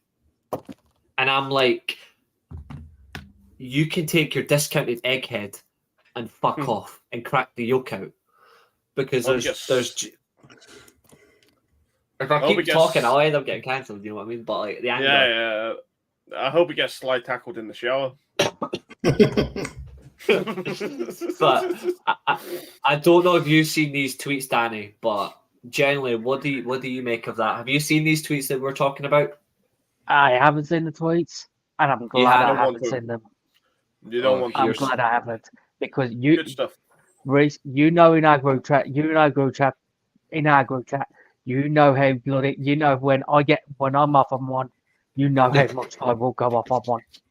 I do not, that is just one of the most disrespectful tweets you could ever do for something. It's just like I wouldn't even do anything like that for my own worst enemy. Literally, this says it all. My boy Nathan, my guy deserves a 10-on-1 handicap match in CZW. Yeah. You know what's even more insulting?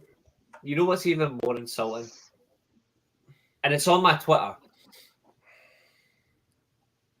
The first person to retweet my Bray Wyatt RIP tweet, the one I've done the edit of, Bray Wyatt's head with the Fiend head right beside each other. Yeah. The first like and retweet was him. Yeah. And then 5 minutes later he goes and does those comments. Just And I goes to had show no- he was doing it for and I didn't likes know and that. tweets. I didn't know that until Billy, who watches the channel, he's not watching tonight, but it wasn't until Billy told me, and I was like, nah, please tell me he didn't retweet my tweet. But then it's worse as the clickbait, and I'm like, social media is filled with clickbait. I get it, right? I don't do social media for clickbait. I do social media because I like to interact with people like these great guys here, anyone in the live chat, talk about stuff I enjoy, football, wrestling, edit, like artwork, editing, Star music, Wars. the lot. Exactly. Star Wars and comic books. Fuck the rest of the shit. But then I see shit like that and I'm like, you honestly need to be taken to an egg mixer, crack it open, shove the yolk out, and let's fucking scramble you because you're an absolute dick. And I hate stuff. I hate folk like that. I really do. And I'm like, there's people that do that, and I'm like, if you want to troll something, go and do something else. Like, go and troll an actual wrestling organization. Folk do that for clicks. Like, fucking go and tweet real wrestling is back, you prick. Go and do that. Like, who cares? Or like, do all that rubbish. Like, but do not troll someone over death or troll saying, can we get half price merch? Like, I was no. just about to say, can we put him in a ring with Nia Jax? No, Sharp would say, let me go in instead.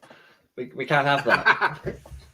I promise I wouldn't joke on him anymore. I'm sorry, Sharp. You can have a free hit on me. No. We can still dunk on them. It's funny. Oh, that's okay. That's cool. But in general, like, I hate people like that. But we're going to go back to Bray Wyatt the right way. Wyndham Rotunda.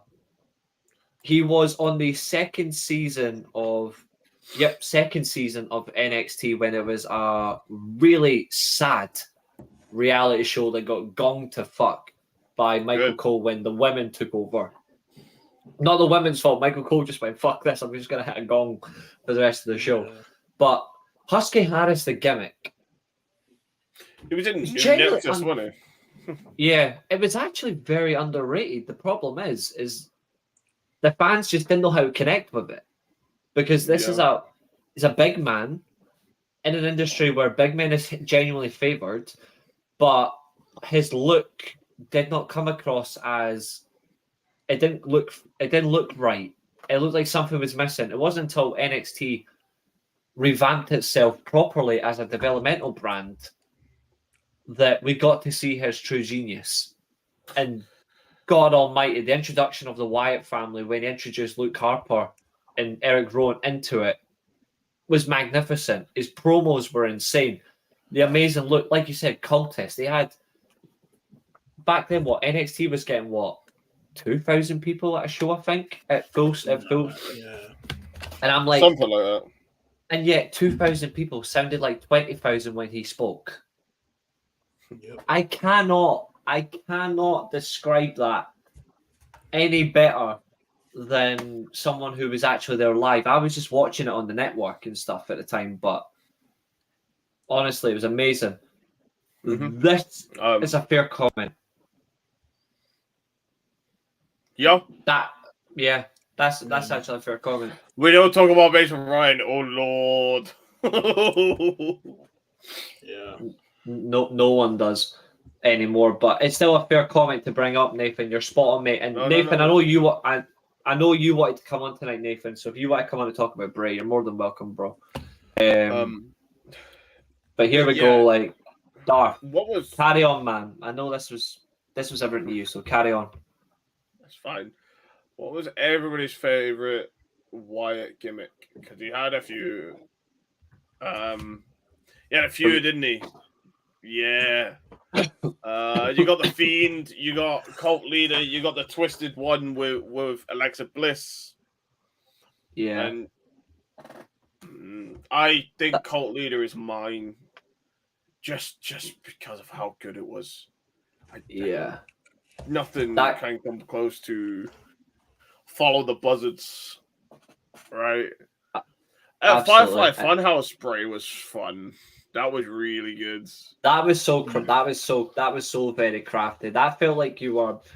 It's quite weird. It felt like he was joking on the 80s when the 80s characters were all about superheroes and like all that, and it was all about like more like over the top, outlandish before it became serious. That's what it felt like. As it progressed, he started becoming like more, aggressive and twitchy and. Yeah, Malo says his is the Fiend. The Fiend was good until they did that weird steel Hell in a Cell finish. Yeah. Fucking yeah, a no contest. That killed the Fiend, by the way. That was the moment like that kind of died. It killed the Fiend and Seth Rollins at one time. Yeah. It took Seth Rollins 2 years to recover. Yeah. In a nutshell, it took him 2 years to recover, which is absolutely crazy. But the Fiend, I mean, they briefly tried to save it until they fed him to Goldberg. Fucking bald prick. I know. But for me, I struggle to choose because I love the creative work. He is literally he did say in a promo once that he didn't want to be the second Undertaker, and I respect that. Yeah. I completely respect that. But for me, creative mind for the business, Bray Wyatt was the second Mick Foley. Just not the hardcore extreme stuff, but creative genuine. Everything was connected. Yeah, like his Funhouse stuff and all that stuff. That was kind of dude love. That was entertaining. That was like that sort of stuff. Cactus Jack, his Cactus Jack fortune maybe could have been the Twisted One sort of style. Alexa Bliss, where he's converted her and he's like, yes. Yeah, I would say that's more of Cactus Jack because it was wild and chaotic. The real Mick Foley, when Foley was himself, I would have to say is maybe what we just saw, or maybe when he was the cult leader, cult times, and then 100% his Mankind was the Fiend. Oh yeah, 100%. Yeah, that was where it was at, but it was. I think cult leader surreal. Bray was the Mick Foley thing, because the new Bray we didn't see enough of to gauge it. Idea of what he wanted, right? Yeah. So we don't know where it went because there was him and Uncle Howdy together. So we don't know where that was going. And we were confirmed as well that it may never return, although it is being asked about should Uncle Howdy return. At the moment, Bo Dallas is currently now out of work, not through anyone's fault. But take some time off, dude. Go to your farm with Liv Morgan, chill out, grieve, take some time. Again. Do all sorts. No. Sorry, Mallow. We know you love Liv Morgan, but that subscription prices went up, mate. I think it's went up to $360. I'm sure you'll have it paid on anyway. A replica belt, mate, still costs the same. I'm sure you can figure that one out. Everybody's favorite Bray match. Oh, I think that you know what? I actually think that's a fair comment. It was, to be fair. It was. Yeah, it was really bad. That's a great comment too. You jammy bastard. And also, Fuck, 100%. Fuck Goldberg. But anyway, on you go, Davian. On you go. I was just saying the thing about Bray Wyatt was always like you'd have such high, like the debuts of most of his characters would have such high points. So like the Bayou character had obviously the thing against Kane, and then obviously you'd have such low point, which obviously is part of wrestling, but it always kind of sucks because like for every like high moment, you'd have like the WrestleMania 30 against Cena, or the Goldberg loss, or the Randy Orton WrestleMania, both Randy Orton WrestleMania matches would like. To be fair, Orton deserved that title shot just because he took an absolute steamboat from Brock Lesnar where he got elbowed in the head. So this is WWE's way of going, We'll repay you. yeah, and fair enough, right? But that Cena WrestleMania 30 match, Bray should have won. Even Cena admits that. But then Cena admitted recently that the Firefly Funhouse was seen as one of Cena's favorite ever matches, and I'm like, it's probably one of the most creative matches he's been like.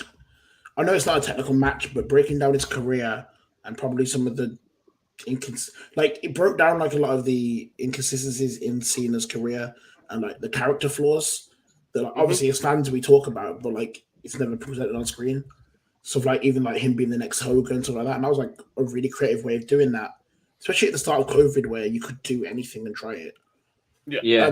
I think my favorite Bray match is the Shield Wyatt family match, Elimination Chamber, which is just like, what a match! It's like two entities that are like ready to war, but before they even touched it was like, I genuinely remember that match because I was. They kept teasing it, didn't they?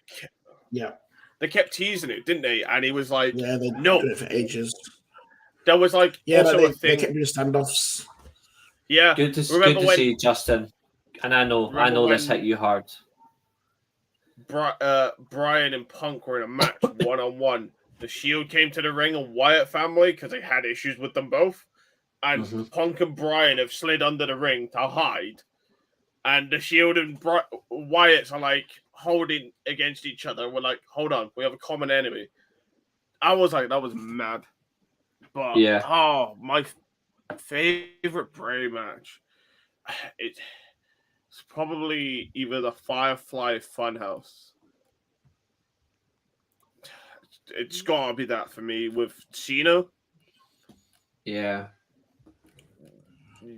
Mine's is uncommon.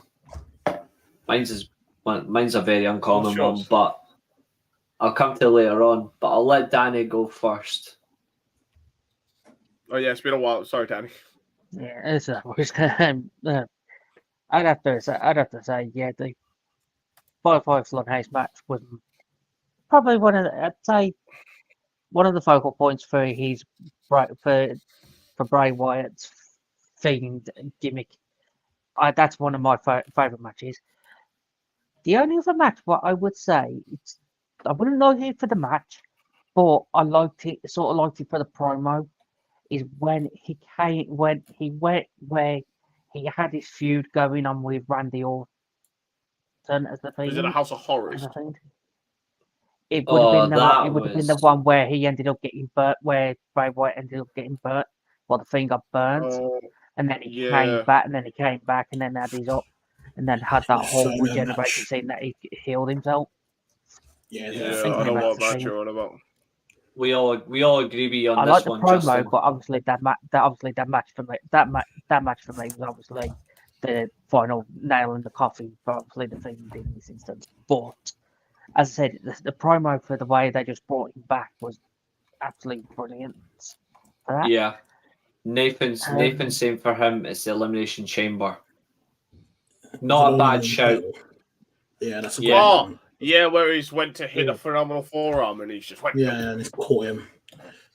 Another one for me, the Daniel Bryan match at Royal Rumble. Yeah, we are going to be doing that on Friday. That is a match to watch along.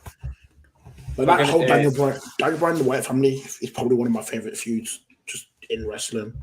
Just for short term as well. It's short term but maximum impact. Yeah. It's just like the moment of just like it's the moment where Daniel Bryan turns back in that steel cage, and obviously you can tell all the fans are just like relieved. Yeah, I mean, you think it's right. I mean, yeah, it's a good. It's just it makes things feel special, which is always a great thing to do as a wrestler. Yeah, I agree. My favorite Bray Wyatt match, I guarantee nobody will name it. I guarantee no one will choose it except maybe one man might for favorite matches of his. Goldberg Super Showdown. No, No. definitely not. Definitely not. Another one of mine was Bray Wyatt versus Cena at Extreme Rules in a steel cage. Is that the one where the child comes out and starts? Yeah, It's start shouting. singing. He's got the Mhm. That's because they were like, oh, Cena doesn't ever lose, and then for that to haunt Cena, and I'm like, that's how you beat Cena. Throw a child at him, but no, that's one of my favorites. You know, just because of how good it was. The thing is, with Bray, like, I feel like he had a lot of matches that were really actually like cool, but normally it's the feuds that matter more in terms of like Mm-hmm. the things you remember. But, like, he had some great matches. Yeah. Like I actually enjoyed a lot of most of the auto fight I enjoyed. It was just when it got too spooky or too kind of chaotic. But most of his first run, especially like the World Championship run, and then like that time, Yeah, it was just like constant slaps. okay, I've gone too far. It's now showing NXT matches and Florida Championship Wrestling when they're in development. I'm like, that's too far. The Inferno match. That was a horrible match. No. What, the Kane one or the Orton one? The Orton one. Kane was Ring of Fire in it. Kane was Ring of Fire. My favorite Wyatt match was actually Wyatt versus Taker at WrestleMania 31. Yeah. I can see that. Because that was totally different. Like, it's constructed 15-minute match, but you can't have it does two things. One, it neutralizes because in WWE it's very rare to have black lighting or purple light or dark lighting in general. Yeah. Only certain people have ever had it. So when you look at who's had it, Kane, Taker, Wyatt have all had the dark lighting. WrestleMania 31, obviously, it is neutralized by the fact it's an outside stadium. So you can't have the entrance, but you can still have the mystique. So even though Wyatt's entrance, even in the light, you're still getting the fireflies, which is amazing. And Taker's entrance is still getting that peak feel of charisma as well, and that jaunting feeling that you still get. And the match was great, and it was even better.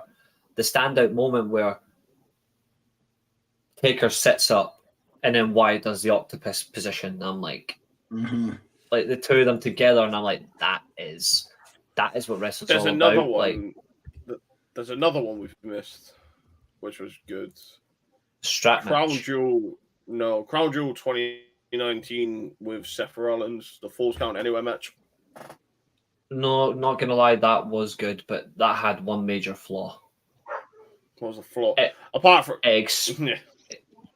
time. It went too long and it exposed the Fiend. Should have been.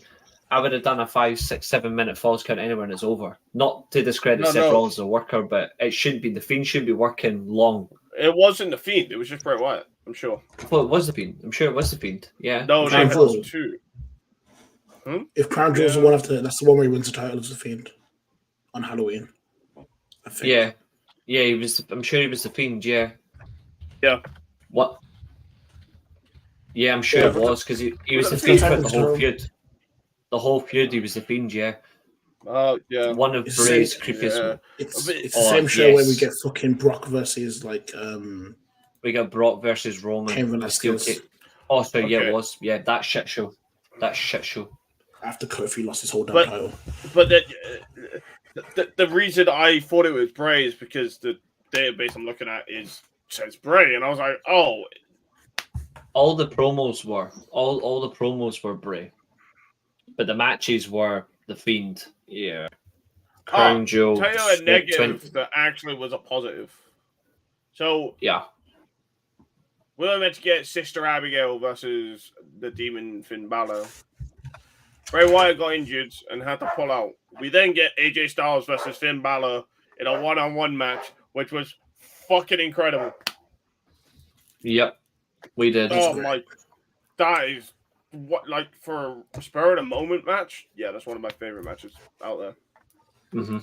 That's the best part to it as well. Like that's what we wanted, but because wasn't AJ on SmackDown and flew like 12 hours put on that match and was flying again, and I was like, what guy? Yeah, it was right up there. I mean, literally, I mean, this says it all, right?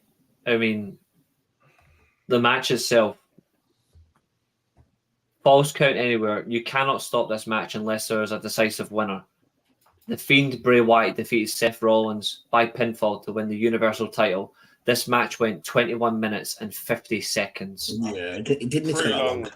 No. I'm sorry, but no. The only matches that topped that in terms of time was the tag team turmoil match for the WWE Tag Team World Cup, which the OC won. That went 32 minutes.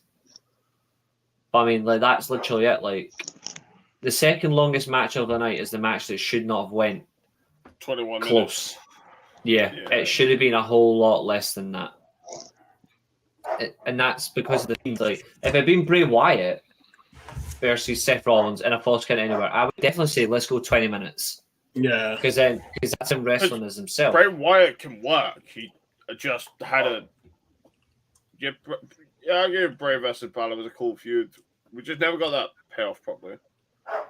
That neck crank, the first Fiend match, that was the Bray like thing, like the high points of some of these characters have been like incredible. So like that first Fiend entrance where he comes out, you see the lantern, like the lantern face, and then he basically almost, it looks like he kills Balor. I was like, that is a perfect character. Like, it was beautiful to see this like kind of. You build him as a monster that can't be beat. Yeah. That was creepy. I agree. It was one thing that was really crazy. I'll let you come in after this one in a second, Danny, because I know you've got something as well. The one thing that really like mystified me as well and freaky was when they had Foley was on Raw wearing the flannel, he was in his Dude Love shirt, and he's just standing there talking, and then the Fiend appears right in front of him, and he doesn't move. Like, the Fiend doesn't move for like 2 minutes. Bray Wyatt, but then you see, like, obviously the mask is that creepy little look, and the eyes are moving, but then Mick Foley smiles, and he's like, Mick Foley's like, yeah, I know exactly what's about to happen here, but I'm going to acknowledge it anyway. So he smiled at him, and the next thing you know, mandible claw. Yeah. On the innovator of the mandible claw. I'm like, nah, I love that moment. That's one of my favorite Fiend moments. Wasn't Mick Foley really happy that he was using the mandible claw? I'm sure he's referenced it. He was honored. Recently. He said I felt honored that he started using the mandible claw as a finisher. But yeah, WWE dropped the ball with the Fiend. They should have booked him as an absolute unstoppable monster for, like, and I don't know, not only have a no contest situation. Yeah. I think the problem is they hesitated on booking the Fiend because they weren't sure how to end it, so they didn't want to book him too strong and then have no one to beat him. But in hindsight, had they known they were going into the COVID, like, I think if they had that back and they know we were going to that COVID era, that's the Fiend with all those, like, the Fiend is an unstoppable champion in that, like, empty show. They could have done anything with it. It would have been great. Yeah. Look, especially the lighting. The lighting was fantastic. Yeah. Like, all the later all as well. Yeah, man. Yeah, they were great. Yeah, that's exactly what I was going to bring up. On you go, mate. On you go. The one thing that I said that even though it didn't have the best of matches, even though that tag team didn't have the best of matches, they still had some of the best promotional work. They still had some of the most amazing promotional work between each other from when they started feuding up until obviously when they joined tag team, when they became an actual tag team. Literally both Matt Hart, both Woke and Matt Hardy. Delete, just literally between them. Delete everything. It's just like you just the promotional work that it was just brilliant with them pair, but it just sadly didn't work out as a tag team with them. I think one of my favorite moments. I think one of my favorite moments during that tag team thing was Matt was walking through the hall. Jeff was walking through the hallway, and he sees Matt, and he's like, yeah, and he was like, I got some help from an ally, and Bray comes, and he's like, Brother Nero, and then they're like, what the hell was that? And Jeff's like, don't worry about it. I love that. I love that interaction. It was so damn. It was even better. Like it gave me full on like the TNA vibe when they were together, doing the broken Matt, broken my brother Nero and all that, and it just felt so good to hear them talk about that again. It's like, Religious. Yeah. It just felt so good, but it was a passing of the torch. Yeah, I don't know what was said. I've tried to find exactly what was said.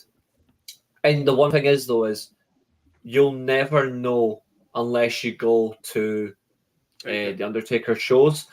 But if you ever go to an Undertaker show, you will never be allowed to record it because your phones or any devices get put in a lockbox. And if you start telling people, you look fucking crazy. Yeah, that says. But I wanted to bring up one thing because when you look at Creative Genius, we all spoke about this match 7 months ago, thinking this could be great if they do it right. If WWE just listened, if they just listen, they'll do it right because they've got a great worker and they've got a great mind to go against it. Yeah. Did they listen? No, they didn't. Got that weird promo match. Pitch Black Mountain Dew match. The Mountain Dew Pitch Black match. And all I want to say is when you look at pure brilliance on paper, we had this. I don't care what anyone says. If I'm seeing that in the face, even in luminescent lights, that's fucking horrifying. Considering how he looked before the lights were off, normally, and then you get this. I don't care what anyone says. That is also when you look. That is terrifying. LA Knight during this feud was hilarious. There was a bit where he's gone into a dark room and he pulls out his phone and just puts on the torch. Yeah, I was right like, in there. I was like, that's great. I really enjoyed their work together. It was so good. And that promo from LA Knight. Shout out to LA Knight. Because that was that's the best promo of 2023. From the one that he did for Bray, the tribute promo. Oh, it's the best promo this year. Nothing comes close. I don't care what any of you cinematic fans say. It is generally the best promo of the year. 100%. Yeah. I believe there was a period of time where the fans seem to have done a better job in overall booking. That's because fans understand. Well, unless you call it cinema, then you really don't. But yeah, but it's just the funny thing is, right? Is it's overused, but this match literally could have been what they were talking about. If they'd done this, if they'd actually listened to their ideas.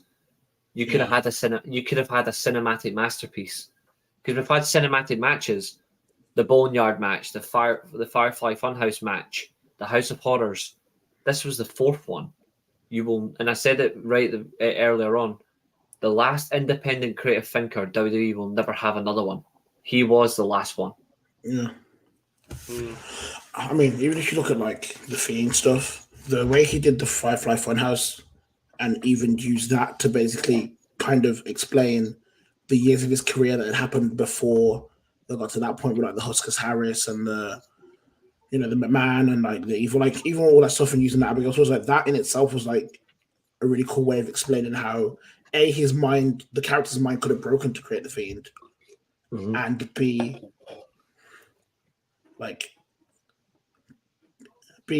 how the things that he was kind of holding back from cinema. In Cinema. wrestling, it's either one or two. It's up there. It's Cinema up there. or real wrestling is tonight. I hate that as well. I hate that because it's just so stupid. Gonks, man. So many gonks that use this, and I'm like, just quit it, you bunch of jubbly, bubbloo punks. You know what's funny? What's funny is it's actually ironic because the only form of WWE that I would ever call cinema would have been the Bray Wyatt stuff. And that's the only thing that is artistic enough that you could call that like film, like not a ref bump, but not a ref bump or not a family getting involved. Yeah, in but like it's like if you're fans of cinema, it would be that like because the Bray Wyatt character has it's got like links to it's clearly got links to like films and horror films and the Wayne Mercy stuff and like so that could count. And another fucking hit. Obviously, Justin's mentioned any Roman match has dumb interference. Yeah, another one. 500. Did he not pick up? Did he not pick up what I was putting down when I was like, when your family keep getting involved in everything? I got it. With even though I saw it last shit. night, I saw it even though I saw it last night, I still fucking hate the overuse of the super kick. Well, stop using it, Mallow. Mallow, I like to believe that you're using it as a joke. Don't I please hate tell me you're using it people seriously. Yeah, but there's people that use it for seriousness, and I genuinely hate it. And it's when they overdo it, and they do it to dismiss other people and other people's work, and I'm like, just go fuck yourselves. like just because it lives rent free in your head. I mean, we know what lives rent free in people's heads these days, but Liv Morgan. there's something. There is something I would like to. There is something actually I would like to bring up as well, though, because this is interesting as well. Because you look at people who have, before we do this, All In was incredible last night. For anybody asking, go watched it live. Fucking incredible, boys. I mean, the Bray Wyatt tribute was also really cool. On separate occasions. The the three men, the House of Black. That was great. When they came out, they used the lantern. Yeah. I love that. Anytime it went dark, everybody whipped out their phones. Like, someone trying to start. He's got the whole world in his hand, chant. I know. I saw that on the floor. I was like a guy holding a white sign. I was like, the fuck is this guy putting up on his sign? What is he saying? I thought he was saying something else, like Tony owns Vince or something. But I didn't see anything like that. I couldn't see. But then the three guys before the show went live that was dressed in like separate versions of Wyatt was fantastic. Yeah. That was wonderful. Dax having the Brody and Bray. So he had Brody, Bray, and Jay Briscoe on his arm. Mercedes Moné had a Wyndham band on as well, which was lovely. All round it was great. I couldn't use my phone at the same time when I was filming the House of Black entrance. I was taking videos of it. They're all going to be up on the channel. I'm doing all that, but I don't need to. I use my smartwatch. I use my smartwatch for my Firefly. But the thing is, as wrestling fans, sometimes it is nice to see the community. Like, it sucks that it happens when really bad things happen and it's tragedy. Apart from Danny, we all were. Yeah, we were all at Wembley. We're going again next year. Let's go. And I'm going to be on the floor this time. I'm not sitting above you. I'll be on the floor. Are you joining us? I think I might actually say like we should just try to get the Premier Inn right beside Wembley Park, because I am not getting the shit show of the Underground when they're cancelling services on people. I'll be going direct to the Premier Inn. We were on about doing an apartment again. Apartment was a pretty good. We can definitely do that. I mean, we've got a year, bank holiday weekend. We'll get a longer weekend this time. August 25th, and also at least someone know it's happening. But Brawling obviously is a different one, but we'll talk about that on Friday. We'll talk about that on Friday. What about Mania London? Any plans? There's nothing about that yet. I think that's a couple of years away. All I'm going to say is that's going to be a big problem anyway, because even though it'll be done in London, the prices that we paid for our tickets are going to be either double or triple for WrestleMania, and I can guarantee that because they'll do it. Yeah, Probably triple, because you see how much it. I'll be there. I'll be there in the States alone. I'll probably sneak in like some way. I'll probably dress up as Bray Wyatt and sneak myself in. I won't do that. I'll do an Undertaker dress. I'll be like, just roll the eyes back. Well, you can always dress up as Hornswoggle. I'm too tall. I'm too tall for that. Way too tall. He's fucking way too tall for that. These guys know. I might be the thinnest, but I'm definitely the tallest. But like in terms of, I thought you were gonna pull up the photo and show it on stream. If we're gonna pull up the photo of us on stream, God damn. I don't know if you can. Mania London and Mania Cardiff. to be fair, I want a pay-per-view in Scotland. Like I've already got Impact coming up very soon, but like I want to go to like a wrestling pay-per-view in Scotland, because traveling's fine, but I'm not traveling to Royal Quest in October. I'm not. It's a shame I'm not going to Bound for Glory, because Will Ospreay's going to Bound for Glory and Impact, and I'm like, you bastard. But I will be coming down to. That's in, I think it's Chicago. I need to double check. They're real. It's to be fair, it's not far off anyway. It's 2 months away. Oh, okay. Yeah. I'm just double checking now. Bound for Glory. I think WWE were looking at how All In was at Wembley, just to see the reaction, just to test. Yeah. They would have had eyes on that. I went, oh, This is Bound for Glory 19. It's in the Cicero Stadium in Illinois, so it's not far from Chicago. October 21st. It's the day after. I'm pretty sure it's the day. I think it's the day after Wrestle Dream. Oh, okay.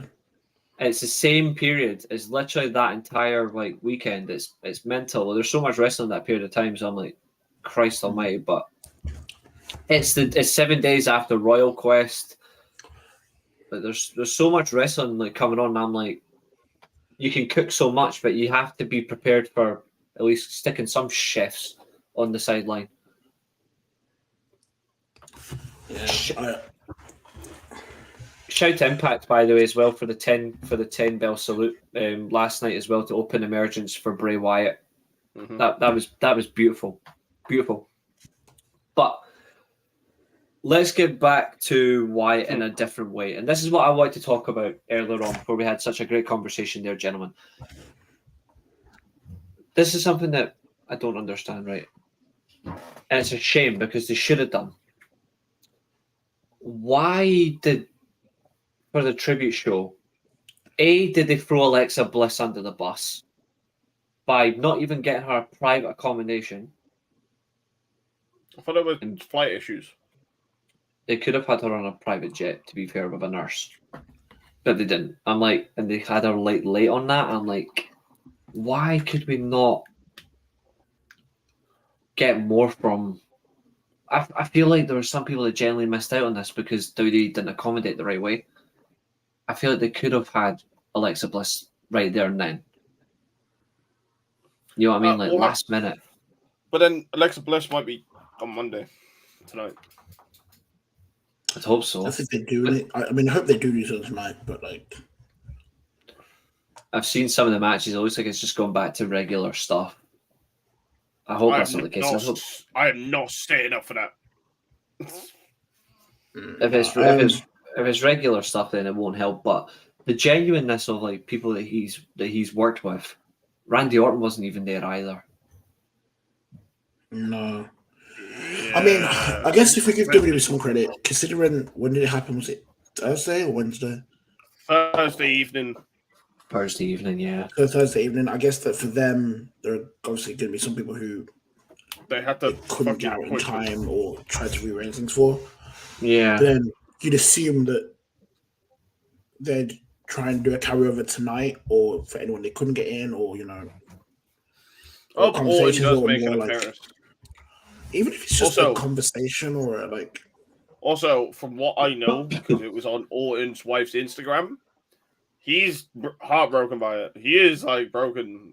Like he's not good. Not surprised. Big E is. I'm not surprised. Like I feel bad for Big E because he's basically lost the two people who helped him when he came into the industry. So like so Big E and Bray Wyatt. Did they get like caps together and stuff? It goes further than that. They were actually they were in high school or college, both in wrestling programs in different teams. And they should have fought each other, but Big E took a forfeit to not go up to the Wyatt's level because Wyatt was a really good amateur wrestler. So they've known each other for probably 20, 25 years at this point, like going back. Yeah. Or 20, like it's so for him it's that. And then when he came to Florida, obviously he would have come in the second batch of the NXT lot. And then obviously people like Brody Lee and Bray looked after him. So like he was there when Brody passed and looked after his kid. And then he started to have this. It's like for them, for a lot of these wrestlers who were closer, like that group, they've lost 2 in 3 years and it's been quick. And they've had no time. Like it's kind of the same with like Jay Briscoe as well. Like it's just like it's brutal. It's like a person who's a part of your family, part of your core. You expect you don't know you're doing it. You expect them to be around, and then you hear this and you're like, oh, they're gone. Like Seth's promo on the house show where he's talking about like how he always does his entrance and things of Wyndham because people use the lights the same way, and like how he's kind of like he didn't come into the SmackDown show because when Brody died, he was like Bray told him to look after his daughter and hug his daughter, so he stayed at home because he would have meant leaving to go to SmackDown would have meant he would have missed that whole day he would have had. And it's like it's those little like anecdotes are just like I kind of hope they keep like I hope they give people like that the time to then have Raw to It's an interesting conversation to have because this is what like people have though. You know what I mean? Like. So yeah, but this is a good thing. But I'm actually glad you're bringing this up, mate, because I'm not a particular fan of ringside news, mostly because they're so far off at times and they're very late when it comes to reporting things. So I didn't mean to bring your comment down, Mallow, but they brought it up. Is it ringside the news that there was like, oh, I'm on the phone to the government because my Christmas presents got robbed or something? Isn't it that guy? I think so. Just as credible as Xerox. But either way,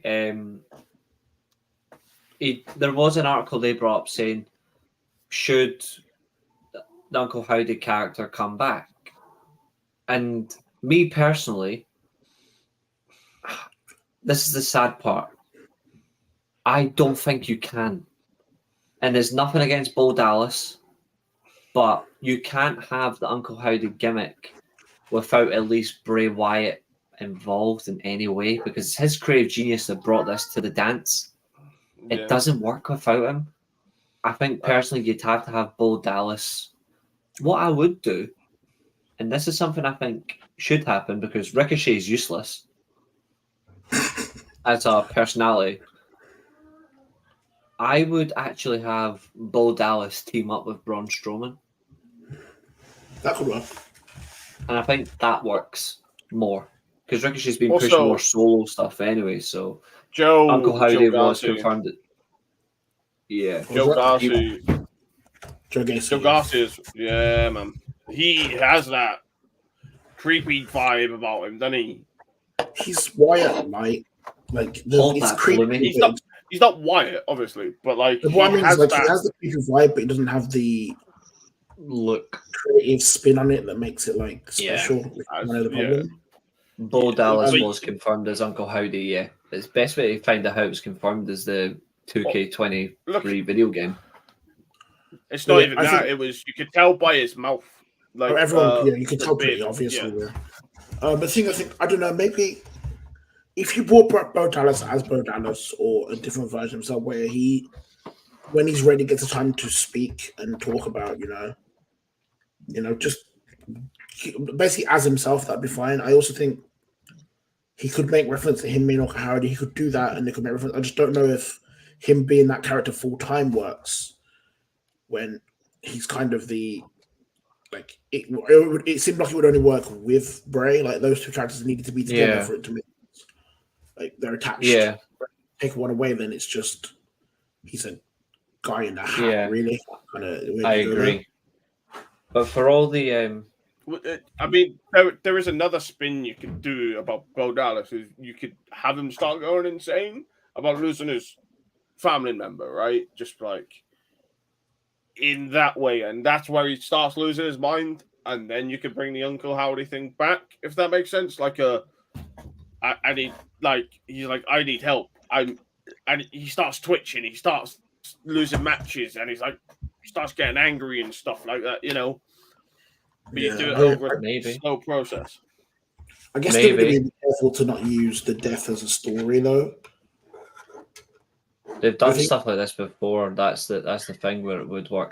Danny, what about you? What would you like to see if anything did happen with Uncle Howdy? Do you think Howdy should return, or do you think Dallas should just be himself? I don't think they should personally touch the Uncle Howdy gimmick again. No, it wouldn't feel right. It wouldn't feel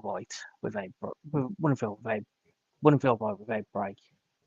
It just I don't. At the end of the day, Bray Wyatt introduced the Uncle Howdy character, and then obviously they wanted to keep them as separate entities. So obviously they brought Bo Dallas in to obviously help with that. Yeah, but they were still one of the same characters at the same time. So for me, without Bray Wyatt, I just don't think it's gonna work. It would work with him. Now, if they did want to bring obviously Bo Dallas back, as long as they don't have that, all you have to do is believe character. Then yeah, I'd be happy for him to return. Maybe to see whether he could be something like, see what he brings to the table. Yeah. See what he can bring. And what do you think about this comment? Because it ties into what you've just said.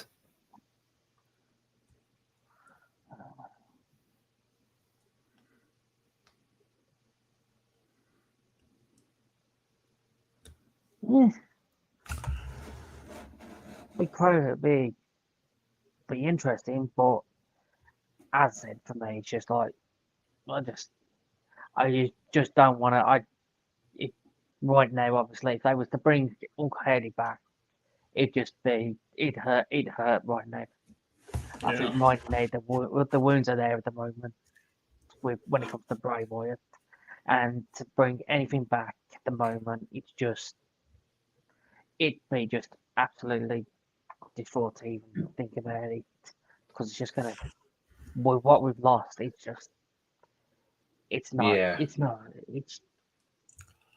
there's no words to really describe it. So the only thing I would advise is that just hope and pray that maybe if Bo Dallas does come back, it'll come back as a completely different character, nothing to do with anything with Bray Wyatt, nothing to do with his original gimmick, just something new, brand new. See what fresh perspective he can bring to it. I think it would be kind of cool if he actually came back and wrestled as his own name. Yeah, he just comes back and wrestles his own name, but he wears something like to pay homage to Wyatt every match. Something maybe like a shirt, or he wears the flannel. Maybe, I don't know, but it's a great idea. Suggest either way, Justin, about like Uncle Howdy attacked Wyatt, and he says all you have to do was leave, like all of that. But I think it's fair to you. Like, if WWE did bring this gimmick back, I think a lot of people would take it as poor taste. Like it's almost just a foretaste of when obviously Roman announced that he was going away because of his leukemia, came back, and then next thing you know, they just took a dig at. They just literally decided, oh, let's have Dean Ambrose turn against Seth Rollins. Yeah, I think that's a reasonable way. Nathan says Hey, leave you it a do year. that. Yeah, Nathan says leave it a year or two. To be honest, would not trust Bo Dallas with a gimmick on his own. Push Strowman again now. When he goes stale again, like he did in 2020, then back into the Wyatt family he goes. See, there's one other person who they're not looking into it. One person who they haven't Eric really mentioned as well. Who, yep, he was there on Friday. Why not potentially maybe have him sign him back in the next obviously few months, whatever. Sign him back up, and then maybe potentially do a brand new gimmick with both him, Braun Strowman, and Bo Dallas. Live on stream. If Mallow, if you're still here, I think you might clip that. Darth just smacked himself in the face with his headset. So 2 hours, 10 minutes, 30 seconds, but not saying much. Would you bring back Eric Rowan full time? I've got nothing. I don't know. Rowan never signed. He did the one match for the Brody Lee tribute, but he's never signed the AEW. Yeah, he's still free. I'm sure he's still a free agent or something. I think. Yeah. I wouldn't want to come back with Believe. It was a jobber gimmick, and I would actually want to do something. Although I got nothing on what gimmick to put him. For me, it would purely just come back and wrestle as his own name. Like, let him come back and do it from there. But that's all I would suggest. Believe was not a jobber in NXT. Good times. That's understandable, Darth. That's understandable. Graphic. I mean, but okay. I have to be honest. See, that's what I thought. I hope WWE or AEW don't leave Eric Rowan out on the lurch, because I know at one point he was selling his gear, his in-ring gear. Because he was really struggling. I was concerned, and I was like, oh, shit. Thanks for bringing up merch, by the way, because not just Eric Rowan, but this is something I want to talk about as well, because I know I've mentioned in the group chat earlier on today. On Friday, the tribute show for Bray Wyatt and Terry Funk that they did, obviously WWE changed their website, so any proceeds for Wyatt goes, well, William Rotunda, any proceeds made from merchandise sales go to Jojo, his ex-wife, and the 4 kids that he has with both women. Obviously he was engaged to Jojo. They didn't get married, unfortunately, which that's a shame. But they have 2 kids together, one recently born. When WWE changed their website, and I just love to get your guys' thoughts on this, and I am not going to knock WWE here, but I feel like they've really made a mistake. When WWE changed their website to put all proceeds, they only had 20 merchandise items available for Bray Wyatt to proceed. Any sales would go. There was nothing listed about anything else you could buy, classic merch, anything like that. It was limited numbers, and I'm sorry, but that's horrible. That's horrible. Yeah, I mean, I'm like, I hope they do everything they can to help them. I really do. I hope they do all they can to help his family and keep them going. Yeah. End of the day, single mom with 2 young kids is horrible. His ex-wife with their 2 there as well. Like, I want them all to be taken care of. I want Eric Rowan to be taken care of. Like, let Eric Rowan come back. Like, you can tell, like, the guy's great. He still looks in good shape. I don't know why he was never picked up by anyone. Like, maybe he's still struggling with. I mean, probably not now. He's probably gonna struggle for a while. I think maybe he was struggling with Brody Lee's death too. If you've seen him at the tribute where he's holding the sign, he's crying. Yeah. And he's been wrestling though. It's just nowhere mainstream. He's been doing he's been doing like indies with Ken Anderson, so it's like maybe he wants a little bit more, like not more money, but maybe he was like, oh, I want like to be in the main event and stuff at certain promotions. Yeah, I really want him to make something good of himself, some good money, and just get himself back into something worthwhile. But on a more positive discussion about Bray, because this is what we want, a positive discussion. And again, it's a tribute show, but sometimes with tribute, you still have to go through the hard stuff as well. Like we have to talk about things that shouldn't be happening or things that are avoidable. But this is something that we can all enjoy. So each of you, I'm going to give you 5 minutes. Also, I'm on the WWE website, and there is 1 item left for Bray Wyatt. That's it. Wow. Yeah. That's 1 item. That's It's mad. just a hoodie. It's just a hoodie. That's mad. That's mad. I'm hoping that anything else they can stick up there and produce, because I think people generally will, not just because they love Bray Wyatt, but they'll want the family to be taken care of. They should do everything they can. But I'm going to give you a couple of minutes each, and what I want you to do is I want you to think of your top 3 Wyatt feuds, 2 Wyatt matches you think are under discussed, etc., like not discussed, and then I want you to give me 1 Bray Wyatt moment that you will never forget.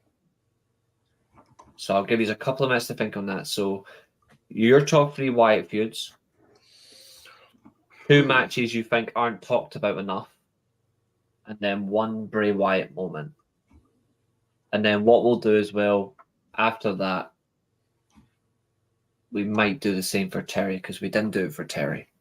But yeah, so I'll give you until it's 2 hours 17 minutes on stream. I'll give you until 2:20. So if you want to write them down or type it, that's completely fine. Just to give yourself something. Same for you guys in the live chat as well.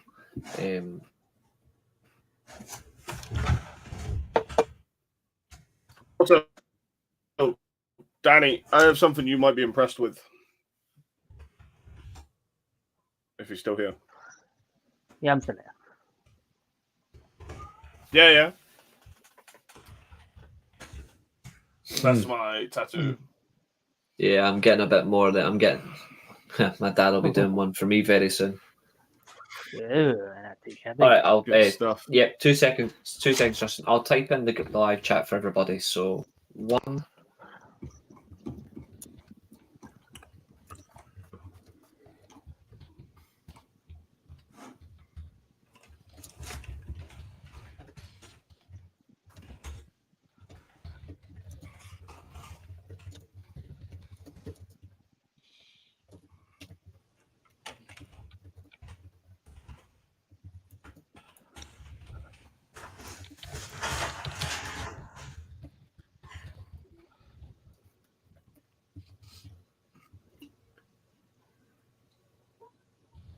No worries, Malo. Thanks for watching, dude. Appreciate you being here, mate. Thank you.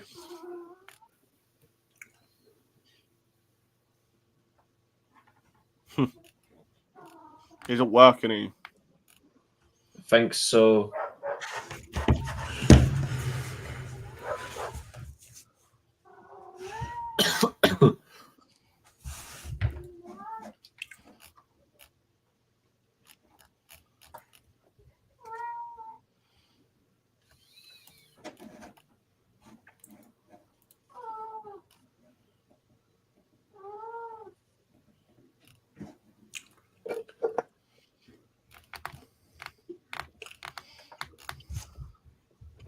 You have 40 seconds, gentlemen.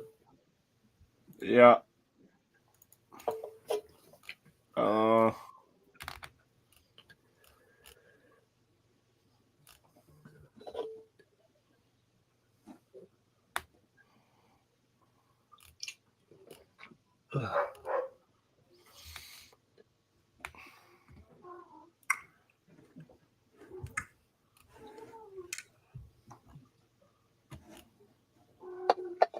Ten seconds.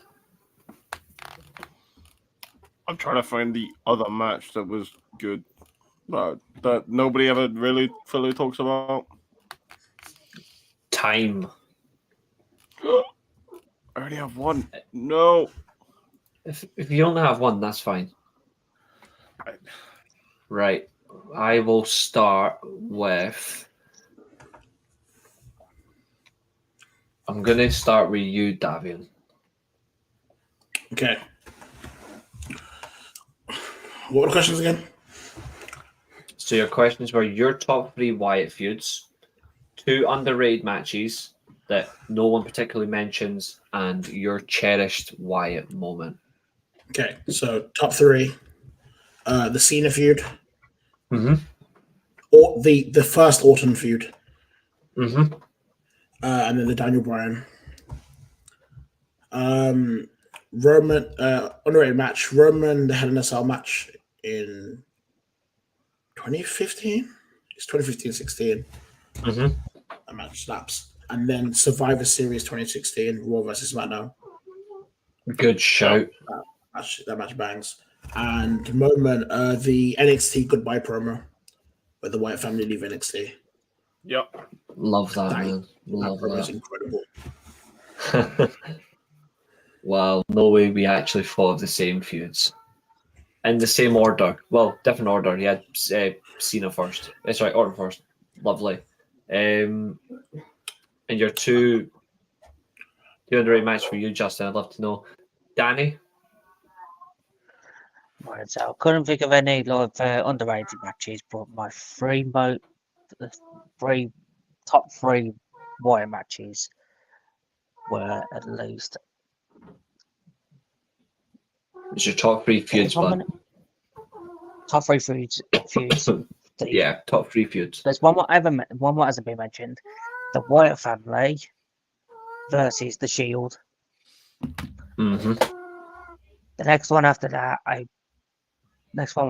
have to say that would be Matt Hardy. Matt Hardy versus Bray Wyatt. Good That shout. was the top level. And then I'd have to say I'd have to favour the Undertaker feud for the WrestleMania 31, leading up to WrestleMania 31. Yep. But I just couldn't think of any matches what went on. Lovely. Underrated. Nah, I completely agree with that. And your cherished moment that you'll take. My cherished moment, I would have to say, was when he came out as the Fiend. When he came out as the Fiend, and literally all you saw was him just taking down such a legend like the likes of Kane. Yeah, that was brutal. And Dar.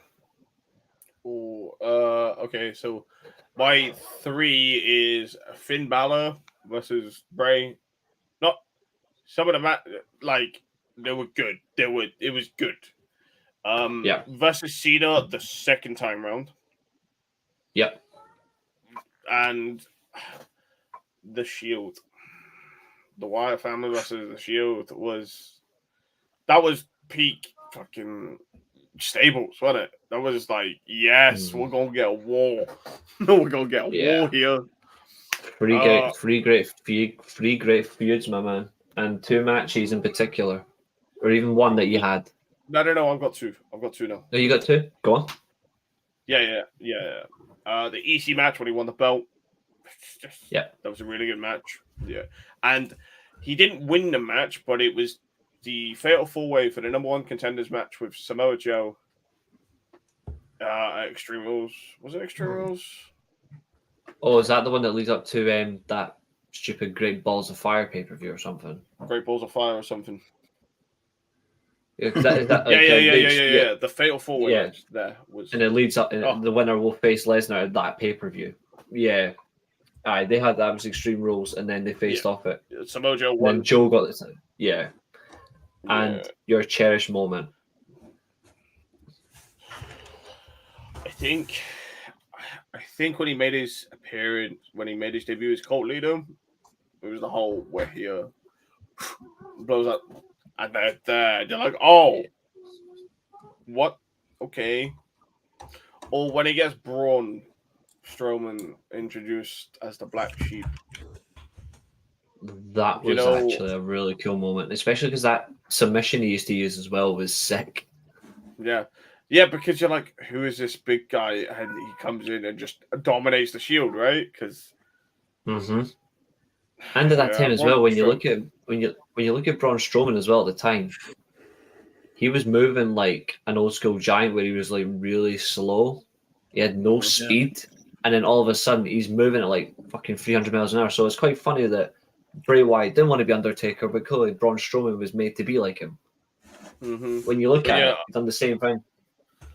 But yeah, Braun's debut was different. Something I was like, oh, he big. Yeah, that was horrifying in a good way. Like it was because it was that classic feel of fear. Black Sheep mask, and you're like, yeah, I seen one last night as well. It was really cool. Wembley was really cool. For me, my top 3 feuds: Undertaker for 2015 because he done it all on his own. Like up to WrestleMania, and afterwards when he got to Survivor Series, everything was done through Bray in the build-up as well, which was fantastic. Second one, I'd have to say second feud. I'd say Daniel Bryan as well. I agree. And then third one,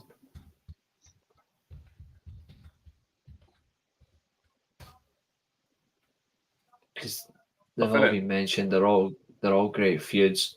You know what I'm going to say as well, because I'm hell-bent on this one. My third favourite Bray Wyatt feud is actually Bray Wyatt versus Bray Wyatt himself from the current iteration that we've just had, where he's constantly battling with his own demons. I actually think even though the Orton feud, the Cena feud, and the Shield feuds were amazing, it's even better when you're trying to deal with yourself and your own personal issues in a creative way. He made it look fantastic, and Wyatt versus himself is a feud that I absolutely adore. My underrated matches is the tag match at Survivor Series, Wyatt and Strowman versus Taker and Kane. And that was an amazing match. And then the second underrated match I have is Wyatt. Even though I can't stand the Punk, Wyatt and Reigns as a tag team, and all you see is that fucking point, which is still to this day magnificent. That tag match is that tag match is underrated as well. In my opinion, it's actually one of the good ones. Per TV match, I've seen that clip multiple times. Yeah, it's a shame we didn't get that Bray Wyatt face though. Literally, he turned heel like he turned face and then got injured. Yeah, came back as a heel. It was crap. And then my cherished Bray Wyatt moment ever will be, just because it's an acknowledgement to somebody you absolutely adore in that way. It was definitely when he locked the mandible claw on Mick Foley. Yeah, that was amazing. But also as well, when he appeared as well, this is another thing I think we can all discuss briefly. When the Fiend appeared on Raw, and it was Finn Balor, like he looks like he shat his white gear. He looks like he shat his white gear. That was mental. It was perfect. Yeah, that that was actually a great moment. It's like the lights kind of slowly go out, and you're like, "What's happening?" That was real horror movie-ish. It was great. It was the weird noise he had as well when every time they showed him, it was like, it was like, that is mystifying shit. And I'm like, okay, what is this? And I'm like, oh fucking Cade, like we're cooking now. We're cooking some shit here. Another cherished moment for me is when he made his return at Extreme Rules, where you got all of the Firefly Funhouse characters as real people, and then he comes back. Yeah. The best thing about that return was it was so obvious it was him.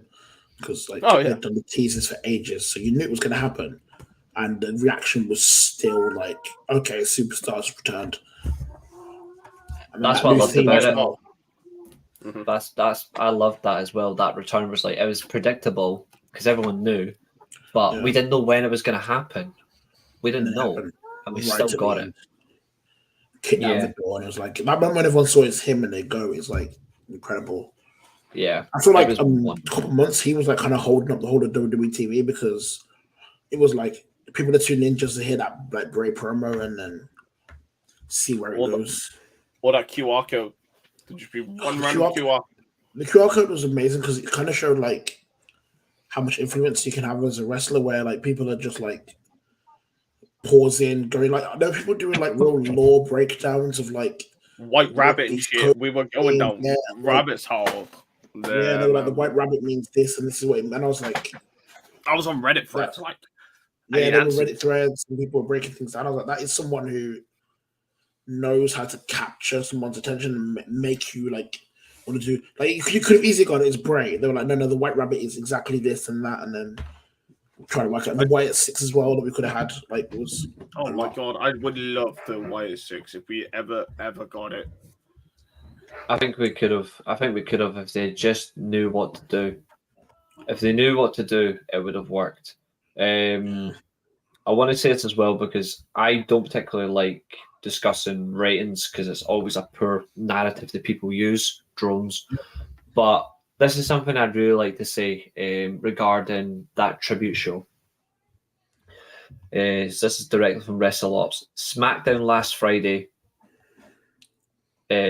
What is the Wyatt 6? We'll come to that in a few minutes. SmackDown last Friday night saw 2.647 million viewers tune for the show and over 1 million viewers in the P18 to P49.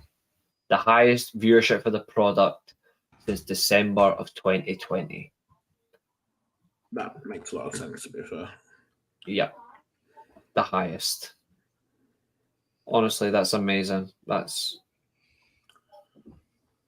Especially for who it was for, it's incredible. Yeah. But it's the thing about that show that was even more daunting was that silhouette right at the end. That was. Yeah. I hope it. Like I know Raw might be going back to normal taping, but I hope they are. Yeah. I hope they do darker matches, just to like nods to Bray, like. That's what I was saying. I said in the group chat, like this is a good chance where you're not taking advantage of someone's death, but you can actually use characters that are darker anyway. Mm-hmm. Have a darker knock on them and let them actually show it as a good tribute way to their own character, but also a way to him. Like I would do that. I think it'd be amazing, but like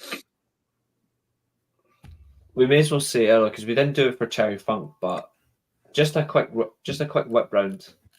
We won't. I don't think we can do 2 matches, 3 feuds. We may be able to do 3 feuds, but for me, I'm just going to say off the bat, top 3 feuds for me is Ric Flair, it's Raven in ECW, and so Flair, Raven, Mick Foley. Like my top 3 feuds for him in no particular order. It's just top 3 matches. The time limit draw I think is very underrated. I agree with Davian earlier on. That was beautiful, and the hardcore exploding death match is another one. And Terry Funk moment I'll always treasure is Terry Funk lifting the tag team titles with Mick Foley.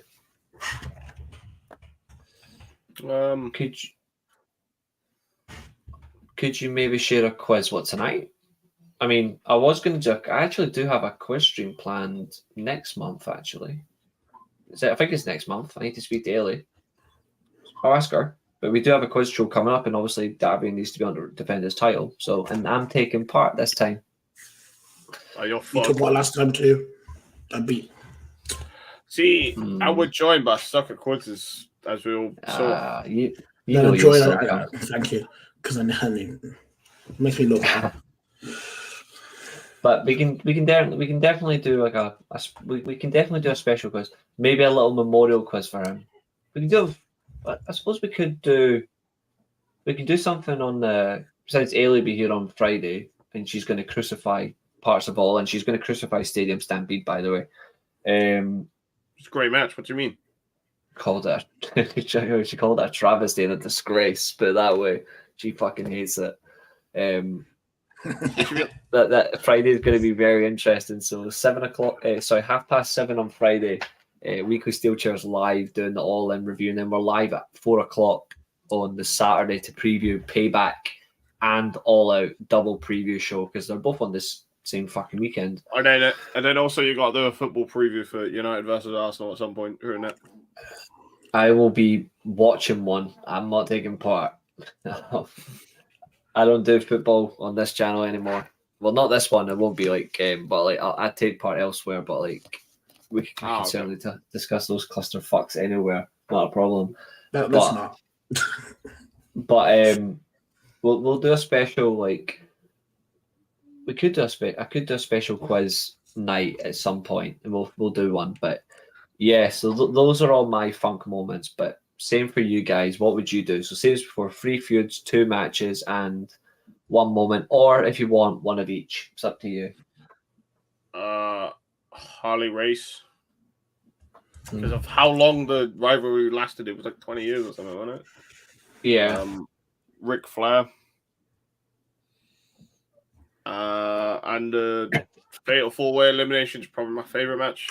That's the only match I can think of. And Cherish is when he beat, I forget his name, for the title and held it for a year after replacing his brother. Jack Briscoe. Yeah. It's a cool moment, Danny, man. Definitely is. Danny boy? I'd say one of the top feuds, but also goes along with cherished moment will obviously be New Age 8 will be the rivalry with the New Age Outlaws. Yep. Can't think of any underrated ones, but I'd have to say the same again, like Ric Flair, his matches with Ric Flair, and also just because I find him annoying, Terry Funk when he was feuding with Hulk Hogan. Yeah, 1986. Yeah, I just any old excuse to see Hulk Hogan getting an ass whipping. Yeah, definitely, and Davian. Cactus Jack. Yeah. Flair. Yeah. Raven. Yeah, boy. Same as me. See, he knows. The triple threat match, obviously the triple threat draw, and then the one at Barely Legal 97. So Sandman, Stevie Richards, and Terry Funk. And then moment, it's probably the backstage promo at ECW where he slaps Paul Heyman in the face for daring to disrespect him. Because that was amazing. That promo, that is one of the fucking best promos ever. Paul Heyman sells it like he died. It's great. Yeah, only for him, I think he would take a slap like that. Yeah. Only for Funk, it was a fucking masterpiece. I completely agree with that. Great mention. But I think what we'll do now, though, of course, is I think it's only fitting 2 hours 38 minutes. Is just like we did for Terry, our closing comments on William Wyndham Rotunda. Duff. R.I.P. Bray, you're a creative genius. Follow the buzzards is all I'll ever say. Just follow the buzzards, and the light will find you, as you said. I love that. Really nice. I hope someone sings the friendship thing because I can't do it word for word. Danny? We're all set. Closing words to both of them. Go ahead. Terry, thank you for all the extreme you put into wrestling for us. Now you can rest at peace. You can relax and rest at peace. And for Bray, all I say is I pray to the heavens to let him in. Love that. Love that. And Davian? To Bray. Just rest in peace to the man that actually made me check back into weekly wrestling twice. Once when he started, and then with The Fiend, where you made wrestling actually unmissable because you were doing stuff that required actual attention because you loved it. Like that means, as a fan, someone who loves it means that you pay attention to it, and that's we need more of that. Like this, he is like the last creative person who actually cared so much about his character that everything he did, you could tell, was well thought out. Yeah. It's a shame we're not going to get to see more and where it would have gone, but for what he did do, he's left his mark on people, which is all you can really ask for when you're doing that. I agree. It's something that will never be seen again in WWE. An independent creative thinker that has a mind that transcends what they've got and knows what he's doing with it. They just don't know, and that's their own problem that they'll never be able to fix. Darth, I believe you wanted to sing it, so over to you. Okay, I have the lyrics where it's, "We're really glad that you're our friend, and this is the friendship that will never, ever end." Yeah, that was the... Bray. We're really glad that you're our friend. And this is a a friendship that will never ever end. A moment that we will all say, and my closing comments for William Wyndham Rotunda, best known as Bray Wyatt. Creative intelligence is limited to few that actually know how to utilize and unlock it. You done it with ease. You had a great mind for the business that is unparalleled to many. Great impact as well. And gone too soon, but you will be missed. And we certainly do miss you. And up there, I hope you're hitting plenty of Sister Abigail's, because I'm pretty sure there's going to be a few up there that deserve to be taken on. So rest in peace, sir. Rest in peace. And to everyone that's watched tonight, thank you so much. It's been an absolute pleasure to do this show with everybody. To everyone that's tuned in, everyone that was able to comment, anyone that watches this back, honest to God, I hope you can leave your comments. Let me know your favourite Wyatt moments, your favourite Terry Funk moments, anything you'd love to comment on, get them in there. And again, if you can, it'd be great if you can like, share, and subscribe. Of course, we've got more content coming. We've got the All-In review show on Friday night, and then we have on Saturday the Payback All-Out double preview show, which is going to be chaotic anyway, because I do have guests for that as well. Anyone else more than welcome. But as we go into the night, all I'm going to say is follow the buzzards. Good night, everybody, and thanks for watching.